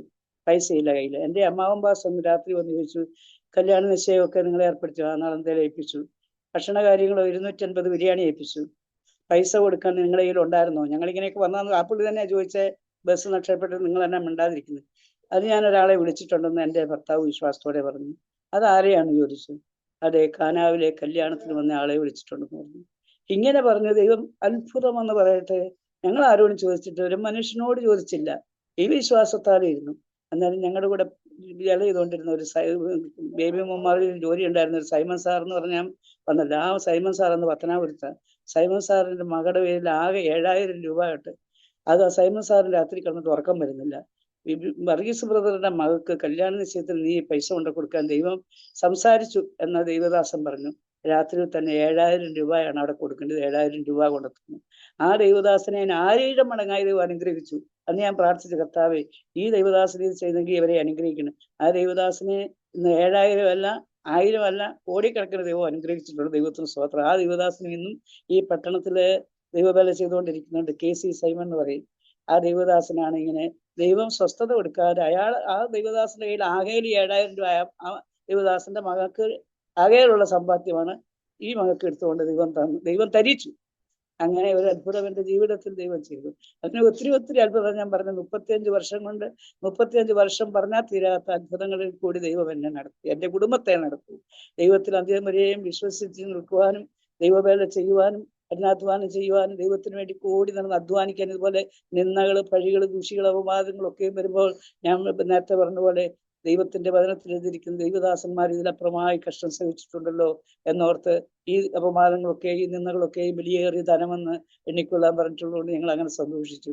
ഒരു നാൾ നശ്വര ലോകം വിട്ടുപരിയും അങ്ങേ കരിയിൽ നാം നേടിയത് എന്തെന്നറിയും. ഈ പാട്ടൊക്കെയും പാടും. എൻ്റെ ജീവിതത്തിൽ ഓരോ പ്രശ്നം വരുമ്പോഴും ദൈവം വായിൽ ഓരോ പാട്ട് തരും. ഞാൻ പറഞ്ഞില്ല, ഞാൻ പള്ളിയിൽ പോയില്ലാത്തതുകൊണ്ട് അധികം പാട്ടൊന്നും എനിക്ക് അറിയത്തില്ലായിരുന്നു. പക്ഷേ ദൈവം ഓരോരോ പാട്ടുകൾ വായിൽ തരും. എൻ്റെ കർത്താവിൻ്റെ ദാസനും ഓരോ വചനം ദൈവം കൊടുക്കും. ആ വചനം കൊണ്ട് ഞങ്ങൾ ജീവിക്കും. അതാണ് ആദ്യം മുതലുള്ളത്. ഞങ്ങൾ കണ്ടത്, ഞങ്ങൾ തൊട്ടത്, ഞങ്ങൾ രുചിച്ചതുമായ ജീവന്റെ വചനം ഞങ്ങളുടെ ജീവിതത്തിൽ അനുഭവമായി ദൈവമായി വെളിപ്പെട്ടു വന്നു. അങ്ങനെ ദൈവത്തെ അനുഭവിച്ചറിയുവാൻ, ദൈവത്തെ രുചിച്ചറിയുവാൻ, ദൈവത്തിന്റെ പുറകാലെ പോകുവാൻ ദൈവം കൃപയും ഭാഗ്യവും തന്നു. ഒടുവിൽ പൗലോസ് പറഞ്ഞതുപോലെ, ഞാൻ നല്ല ഓർപ്പരുതു, വിശ്വാസം കാത്തു, നീതിയുടെ കിരീടം എനിക്കായി ലഭിച്ചിരിക്കുന്നു എന്ന് പറഞ്ഞ പോലെ കർത്താവിന്റെ ദാസൻ നിത്യതയിൽ ചേർക്കപ്പെടുന്ന ആ ആഴ്ചയിൽ തന്നെ എന്നോടും പറഞ്ഞു. എൻ്റെ ഒരു മകന്റെ മകനെ ഞങ്ങളുടെ കൂടെ നിൽക്കുന്നുണ്ടായിരുന്നു. അവനോട് പറഞ്ഞു, 16ാമത്തെ വയസ്സ് വരെ നിന്നെ ഞാൻ വളർത്തി, ഇനി നീ വളർന്നോണം, ഞാൻ നിത്യതയെ പ്രവേശിക്കും. ഈ ആഴ്ചയെ ഞാൻ നിത്യരാജ്യത്തിൽ PS ഫിലിപ്പ് എന്ന് പറഞ്ഞ ദേവദാസൻ മരിച്ചു പറഞ്ഞു, വിശുദ്ധന്മാരൊക്കെ ചേർക്കപ്പെടുക, ഞാനും ഈ ദിവസങ്ങളിൽ ചേർക്കപ്പെടും. എന്നാലും ഞാൻ ചോദിച്ചു, നിങ്ങൾ എന്നെ വിരുന്ന് വീട്ടിൽ പോകുന്ന പോലെ ഇങ്ങനെയൊക്കെ പറയുന്നത്? എന്നോടും പറഞ്ഞു, നീ പിന്നെ എന്ത് ചെയ്യും? അങ്ങനെ ഞങ്ങളോടും സഭയിലും യാത്ര പറഞ്ഞ് മരിക്കുന്ന അന്നും സ്വസ്ഥതയോടെ സമാധാനത്തോടെ എല്ലാ മക്കളെയും വിളിച്ച് വീഡിയോ കോളിൽ കൂടെ സംസാരിച്ച് അത് ആ എൻ്റെ ഭർത്താവ് പറയുമായിരുന്നു, എനിക്കൊരു ഓപ്പറേഷൻ ചെയ്തിട്ട് ഓക്സിജൻ തന്നു എൻ്റെ ജീവിതം നിലനിർത്തണ്ട, എൻ്റെ ദൈവം എന്നെ വിളിക്കുന്ന സമയത്ത് സന്തോഷത്തോടെ ഞാൻ പോയിക്കൊള്ളാം, നിങ്ങൾ ഓപ്പറേഷനോ ട്യൂബ് ഇട്ടിട്ട് എന്നെ ജീവിപ്പിക്കരുത്, ഇങ്ങനെ പറയുമായിരുന്നപ്പോൾ ആ പറഞ്ഞതുപോലെ തന്നെ ഓപ്പറേഷനോ ട്യൂബ് ഇട്ടോ ഒന്നും അവസരം കൊടുക്കാതെ ഒരു ചെറിയ ഒരു ഇത് വന്നു. അങ്ങനെ ഈ മക്കളെയൊക്കെ വിളിച്ചു, അവരെയൊക്കെ വീഡിയോ കോളിൽ കൂടെ കണ്ടു, എല്ലാവരോടും യാത്ര പറഞ്ഞു സമാധാനം. മരിക്കുന്ന അന്നും ഒരു കോയമ്പത്തൂരിൽ നിന്ന് ഒരു 10-12 ആളുകൾ വാനി വന്നു. അവരെയൊക്കെയും തലയൊക്കെ വെച്ച് പ്രാർത്ഥിച്ചു. അതിലൊരാൾ ഒരു ഹിന്ദു ആയിരുന്നു, ഒരു ക്രിസ്ത്യനെ കെട്ടിയത്. അയാൾ പോയി സ്നാനപ്പെടുകയും മരിക്കുന്ന അന്നും ഇന്ത്യ നേരം വരെയും ശുശ്രൂഷ ചെയ്ത് നല്ലൊരു അന്ത്യം പ്രാപിച്ച് സ്വർഗരാജ്യത്തിൽ പോകാൻ എൻ്റെ ഭർത്താവായ ദൈവദാസന്റെ വിശ്വാസം തന്നെ ഒരു മാതൃകയാണ്. എല്ലാ മക്കളും, ഞാൻ ഇടയ്ക്കിടയ്ക്ക് മക്കളോട് പറഞ്ഞു കൊടുക്കും, ഇതുപോലെ വിശ്വാസത്തിന് വേണ്ടി ധീരതയോടെ നിന്ന മനുഷ്യൻ. ഇന്ന് ദൈവദാസനെ അറിയാവുന്നവർക്കെല്ലാം അറിയാം, എത്ര ദിവസം വിശ്വാസ ജീവിതത്തിൽ വന്നിട്ട് അധിക ദിവസവും ഉപവാസം തന്നെയായിരിക്കും. എനിക്ക് പകുതി ദിവസവും 3/4 ദിവസവും ഉപവാസം തന്നെയായിരിക്കും. ഉപവസിച്ച് ഒടുവെ ഭക്ഷണം കഴിക്കാൻ പറ്റാതെ ഒരു അൾസർ പോലെയായി. എന്നാലും പുള്ളി ഉപവാസം നിർത്തുകയായിരുന്നു. ഉപവാസവും പ്രാർത്ഥനയും ഓൾ നൈറ്റ് പ്രേയറും. അങ്ങനെ കൊറോണ കാലത്തും കുറെ പാസ്റ്റർമാരെ വിളിച്ച് ഉണർവ് യോഗം വെക്കുകയും 10-30 പാസ്റ്റർമാർ വരും. അതിനൊക്കെ ഞങ്ങൾ ഭക്ഷണം ഞാൻ ഉണ്ടാക്കി കൊടുക്കുകയാണ്. ഞാൻ കൊടുത്തത് കൊണ്ട് പറയല്ല, ദൈവം എനിക്ക് അങ്ങനെ ഒരു കൃപയും തന്നു. ഇപ്പോഴും മക്കളൊക്കെ പറയും അങ്ങനെ കുറെ ആൾക്ക് ഇങ്ങനെ ഭക്ഷണമൊക്കെ കൊടുത്തു. ഞാൻ പറയും അതൊക്കെ ദൈവം എനിക്ക് പ്രതിഫലം തരും. അതൊക്കെ ഒരു ഗ്ലാസ് വെള്ളം പച്ചവെള്ളം കൊടുത്താലും പ്രതിഫലം. ഈ കൊറോണ കാലത്തും 10-30 ആൾക്ക് ഞാൻ ഈ പ്രായത്തിലും ചോറ് വെച്ച് കൊടുക്കുമായിരുന്നു, ഭക്ഷണം ഒരുക്കി കൊടുക്കുമായിരുന്നു. അങ്ങനെ ദൈവത്തിന്റെ നാമത്തിന് വേണ്ടി ഈ പട്ടണത്തിൽ വന്ന് ഈ ദേശത്ത് ഈ പിന്നെ കുറെ ON ടീമുകാർ വന്ന് അവർക്കൊക്കെ ഒരു മാസം ഭക്ഷണം കൊടുത്തു. ക്യാമ്പസ് ക്രൂസൈഡ് വന്നു. ഞാൻ പറഞ്ഞു ഈ ദേശത്ത് ദൈവദാസന്മാർ വന്നാൽ അവർ എൻ്റെ വീട്ടിൽ വന്ന് ഭക്ഷണം കഴിക്കുക. അതെനിക്ക് ദൈവം ഒരു അനുഗ്രഹമായി. ഇന്നും എൻ്റെ കലവറകളെയും പാനപാത്രങ്ങളെയും എൻ്റെ മക്കളെയും സമൃദ്ധിയായി അനുഗ്രഹിച്ച ദൈവം, നന്ദിയോടെ ദൈവത്തിന് സ്തോത്രം ചെയ്യുന്നു. അത് ഞാൻ പറഞ്ഞു 35 വർഷക്കാലം എൻ്റെ ജീവിതത്തിൽ ചെയ്ത സാക്ഷ്യങ്ങൾ, 35 വർഷമല്ല 60 വർഷം ഞാൻ പറഞ്ഞാലും തീരാത്ത സാക്ഷ്യങ്ങളുണ്ട്. ദൈവത്തിന് സ്തോത്രം ചെയ്യുന്നു. ദൈവത്തിന്റെ പ്രവൃത്തികളെ വർണ്ണിക്കുവാൻ അസാധ്യമായതാണ്. അതുകൊണ്ട് ദൈവത്തിന്റെ വിശുദ്ധന്മാരുടെ കാര്യം ഞാൻ പറഞ്ഞതുപോലെ യൂസേപ്പിന്റെ ജീവിതവും ദാനിയേലിന്റെ ജീവിതവും ദാവീദിന്റെ ജീവിതവും പിന്നെ അങ്ങനെ ഏലിയാവിന്റെ ജീവിതമൊക്കെ എൻ്റെ ജീവിതത്തിൽ അതൊക്കെ ഞാൻ അയവർക്കിക്കൊണ്ടിരിക്കുന്നതാണ്. അതുകൊണ്ടാണ് ഞാൻ അത് പറയാൻ കാരണം. ഇവരൊക്കെയും കഷ്ടങ്ങളിൽ സഹിഷ്ണുതയോടെ എല്ലാം സഹിച്ചു നിന്ന് ദൈവത്തിന്റെ പ്രതിഫലം വാങ്ങുവാൻ ഇടയായി. കർത്താവ് ഒരുക്കിയ പ്രതിഫലം വാങ്ങുവാൻ യൂസേപ്പിന് കഴിഞ്ഞു, ദാനിയേലിന് കഴിഞ്ഞു, പിന്നെ ഏലിയാവിന് കഴിഞ്ഞു. ഏലിയാവിന് അശ്വരഥങ്ങൾ അഗ്നിമയ തേരുകൾ വന്നു തന്നെ ഏലിയാവിനെ കൊണ്ടുപോകാൻ ഇടയായി. പൗലോസാണ് കഷ്ടങ്ങളിൽ 3-ാം സ്വർഗത്തോട് ഏർക്കപ്പെട്ട് സ്വർഗീയ ദർശനങ്ങളെ കാണാൻ വേണ്ടിയായി. എന്നേക്കും ഒരേ ഒരു ആഗ്രഹമുള്ളൂ, ഞാൻ മരിക്കുന്ന നാൾ വരെയും ദൈവത്തിന്റെ സന്നിധിയിരിക്കുക. ഒന്നേ ഞാൻ ആഗ്രഹിക്കുന്നു, യഹോവയുടെ മനോഹരത്വം കാണുവാനും എൻ്റെ മന്ദിരത്തിൽ ധ്യാനിപ്പാനും ആയുഷ്കാലമൊക്കെയും കർത്താവിൻ്റെ ആലയത്തിൽ പാർക്കേണ്ടത് തന്നെ. അത് മാത്രമേ എനിക്ക് ആഗ്രഹമുള്ളൂ. ഞാൻ ഇവിടെ നിൽക്കുമ്പോഴും എൻ്റെ മക്കൾ പറയും അമ്മയ്ക്ക് ഇവിടെ നിന്നാൽ പോരെ. ഓരോ മക്കളും വിളിക്കും, ദൈവകൃപയാൽ ഓരോ മക്കളും വിളിക്കും. ഞാൻ പറയാം എനിക്ക് ദൈവം എന്നെ ഇരുത്തിയ ഒരു സ്ഥാനം ഉണ്ടായിരുന്നു, അവിടെ ചെന്ന് പ്രാർത്ഥിച്ചെങ്കിൽ എനിക്ക് സ്വസ്ഥത വരത്തുള്ളൂ. പിന്നെ ഇപ്പോഴും ഞാൻ ആഗ്രഹിക്കുന്നു, എൻ്റെ കൂടെ 2 സഹോദരിമാരെ ഞാൻ വിളിക്കുകയല്ല. ഈ പ്രവാചകൻ വന്ന് പറഞ്ഞ പോലെ ദൈവനിയോഗാൽ ആരെങ്കിലും വന്നെൻ്റെ കൂടെ കൂടുന്നെങ്കിൽ അവരെയും കൂട്ടി പ്രാർത്ഥന എൻ്റെ അന്ത്യശ്വാസം വരെയും ഈ പട്ടണത്തിന് വേണ്ടി, മലബാറിന്റെ ഉണർവിന് വേണ്ടി, തലമുറയ്ക്ക് വേണ്ടി പ്രാർത്ഥിക്കുവാൻ എനിക്ക് ആഗ്രഹമുണ്ട്. ദൈവത്തിന്റെ പ്രകാരങ്ങൾ പാർക്കേണ്ടതിന് ദൈവം തെരഞ്ഞെടുത്തടിപ്പിക്കുന്ന മനുഷ്യൻ ഭാഗ്യവാൻ. അതിന് എന്നെ ഒരു 3 മണിയാകുമ്പോൾ ദൈവം ഉണർത്തും. ഞാൻ സ്തോത്രം ഹല്ലേലൂയ പാടും, പ്രാർത്ഥിക്കും. ഹല്ലേലൂയ സ്തോത്രം. ഇപ്പോഴും ഞാൻ എൻ്റെ മക്കളുടെ ഒന്നും ആവശ്യങ്ങൾക്ക് അങ്ങനെ പ്രാർത്ഥിക്കാറില്ല. എൻ്റെ ആവശ്യങ്ങൾക്ക് ദൈവം നിവർത്തിക്കുക, എൻ്റെ മക്കളുടെ ആവശ്യങ്ങൾ ദൈവം നിവർത്തിച്ചുകൊണ്ടിരിക്കുന്നുണ്ട്. ആ കർത്താവ് സമ്പന്നനാണ്, ദൈവം ആർക്കും കടക്കാരനല്ല. വിളിച്ചത് ഈ ലോകത്തിൽ എന്തെല്ലാം ആവശ്യമുള്ളതെല്ലാം ഇന്ന് വരെ നടത്തിയ കർത്താവ് അന്ത്യത്തോളം നടത്തുവാൻ ദൈവം വിശ്വസ്തനാണ്. ആ ദൈവത്തിൽ പൂർണ്ണമായി ആശ്രയിക്കുന്നു, പൂർണ്ണമായി വിശ്വസിക്കുന്നു. ആ കർത്താവിന്റെ നാമത്തിന് 1000 കോടി സ്തോത്രയാഗങ്ങൾ അർപ്പിക്കുന്നു. ദൈവത്തിന് 1000 എത്ര സ്തുതിച്ചാലും മതിയാകാതെ വണ്ണം എൻ്റെ ജീവിതത്തിൽ ദൈവീയ വീര്യപ്രവൃത്തികൾ ചെയ്ത ദൈവത്തെ എത്രമാത്രം സാക്ഷിച്ചാലും എനിക്ക് മതിയാകില്ല. ഞാൻ എൻ്റെ സാക്ഷ്യങ്ങളെ ചുരുക്കുന്നു. ദൈവം ഈ സാക്ഷ്യം കേൾക്കുന്ന ആരെങ്കിലും എൻ്റെ ഈ അനുഭവത്തിൽ കൂടി ഉണ്ടെങ്കിൽ അവരെ ദൈവം കൂടുതലായി ബലപ്പെടുത്തട്ടെ. ഈ കേൾക്കുന്ന ആൾക്കാർക്ക് ഇതൊരു വിശ്വാസമായി തീരട്ടെ. വിശ്വാസം വർദ്ധിക്കുന്നതും പ്രത്യാശ വർദ്ധിക്കുന്നതും ദൈവസ്നേഹം വർദ്ധിക്കുന്നതുമായി തീരട്ടെ എന്ന് ഞാൻ പ്രാർത്ഥിക്കുന്നു. എന്നെ ഓർത്തും ദൈവദാസനും കുടുംബവും പ്രാർത്ഥിക്കണമെന്ന് അപേക്ഷിക്കുന്നു. ഈ ചെറിയ സാക്ഷ്യത്തിൽ ഇവിടെ വ്യൂവേഴ്സിന് വേണ്ടിയിട്ട് ഒരു നിമിഷം പ്രാർത്ഥിക്കാമോ? പരിശുദ്ധനായ സ്വർഗീയ പിതാവേ, നല്ല ദൈവമേ, അങ്ങയുടെ നാമത്തിൽ നന്ദിയോടെ ഈ അവസരത്തിൽ സ്തോത്രം ചെയ്യുന്നു. 1000 സ്തുതികൾ അങ്ങേക്ക് അർപ്പിക്കുന്നു കർത്താവേ. വിശേഷിച്ച് അരോമ TV ഈ ദൈവദാസനെ ഇങ്ങനെ സാക്ഷ്യത്തിനായും ഇങ്ങനെ സുവിശേഷത്തിനായും നിലകൊള്ളുന്ന ഈ ദൈവദാസനെ കുടുംബമായി ദൈവങ്ങൾ ഏൽപ്പിച്ച് പ്രാർത്ഥിക്കുന്നു. കർത്താവിന്റെ ദാസനെ ആത്മീയമായും ഭൗമ്യമായും അനുഗ്രഹിക്കണമെന്ന് പ്രാർത്ഥിക്കുന്നു.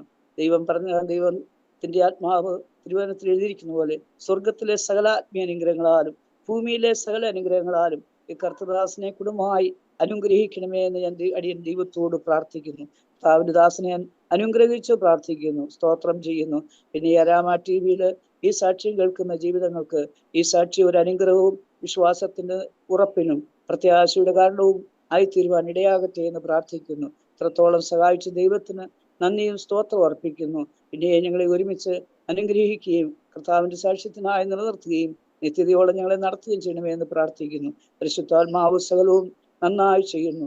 ദൈവത്തിന്റെ ആത്മാവ് ഞങ്ങൾക്ക് വേണ്ടി അത്ഭുതം പ്രവർത്തിക്കണമേ എന്ന് പ്രാർത്ഥിക്കുന്നു. കർത്താവേ, നീ പ്രവർത്തിക്കും, അതാ നീ മഹത്വമെടുക്കണം. യേശു ക്രിസ്തു നാമത്തിൽ അപേക്ഷിക്കുന്നു, കേൾക്കണമേ സ്വർഗീയ പിതാവേ, സ്തോത്രം. ആമേൻ. ആമേൻ, ആമേൻ. Thank U.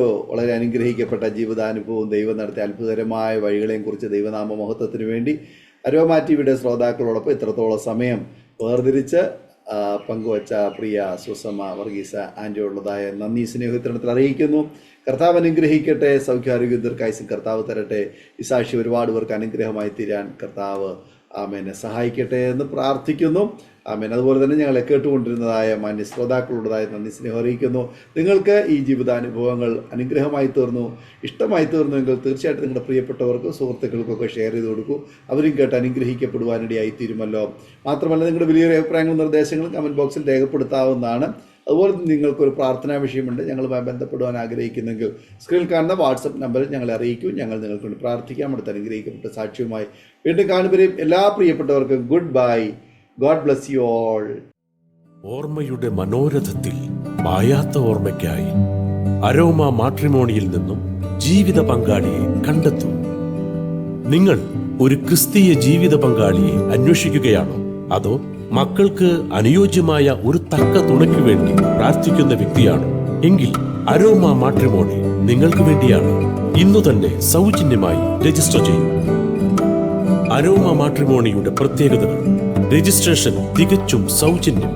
ലോകത്തെവിടെയുമുള്ള അനുയോജ്യമായ ക്രിസ്തീയ ജീവിത പങ്കാളിയെ തിരഞ്ഞെടുക്കാം. വിവാഹം നടക്കുന്നതുവരെ സർവീസ് ലഭിക്കുന്നു. ഏറ്റവും ചെറിയ പാക്കേജുകളും തിരഞ്ഞെടുക്കാം. അരോമ മാട്രിമോണി നിങ്ങൾക്കായി ഒരുക്കുന്നു വിവാഹം പരമാനന്ദം. Email aroma matrimony2020@gmail.com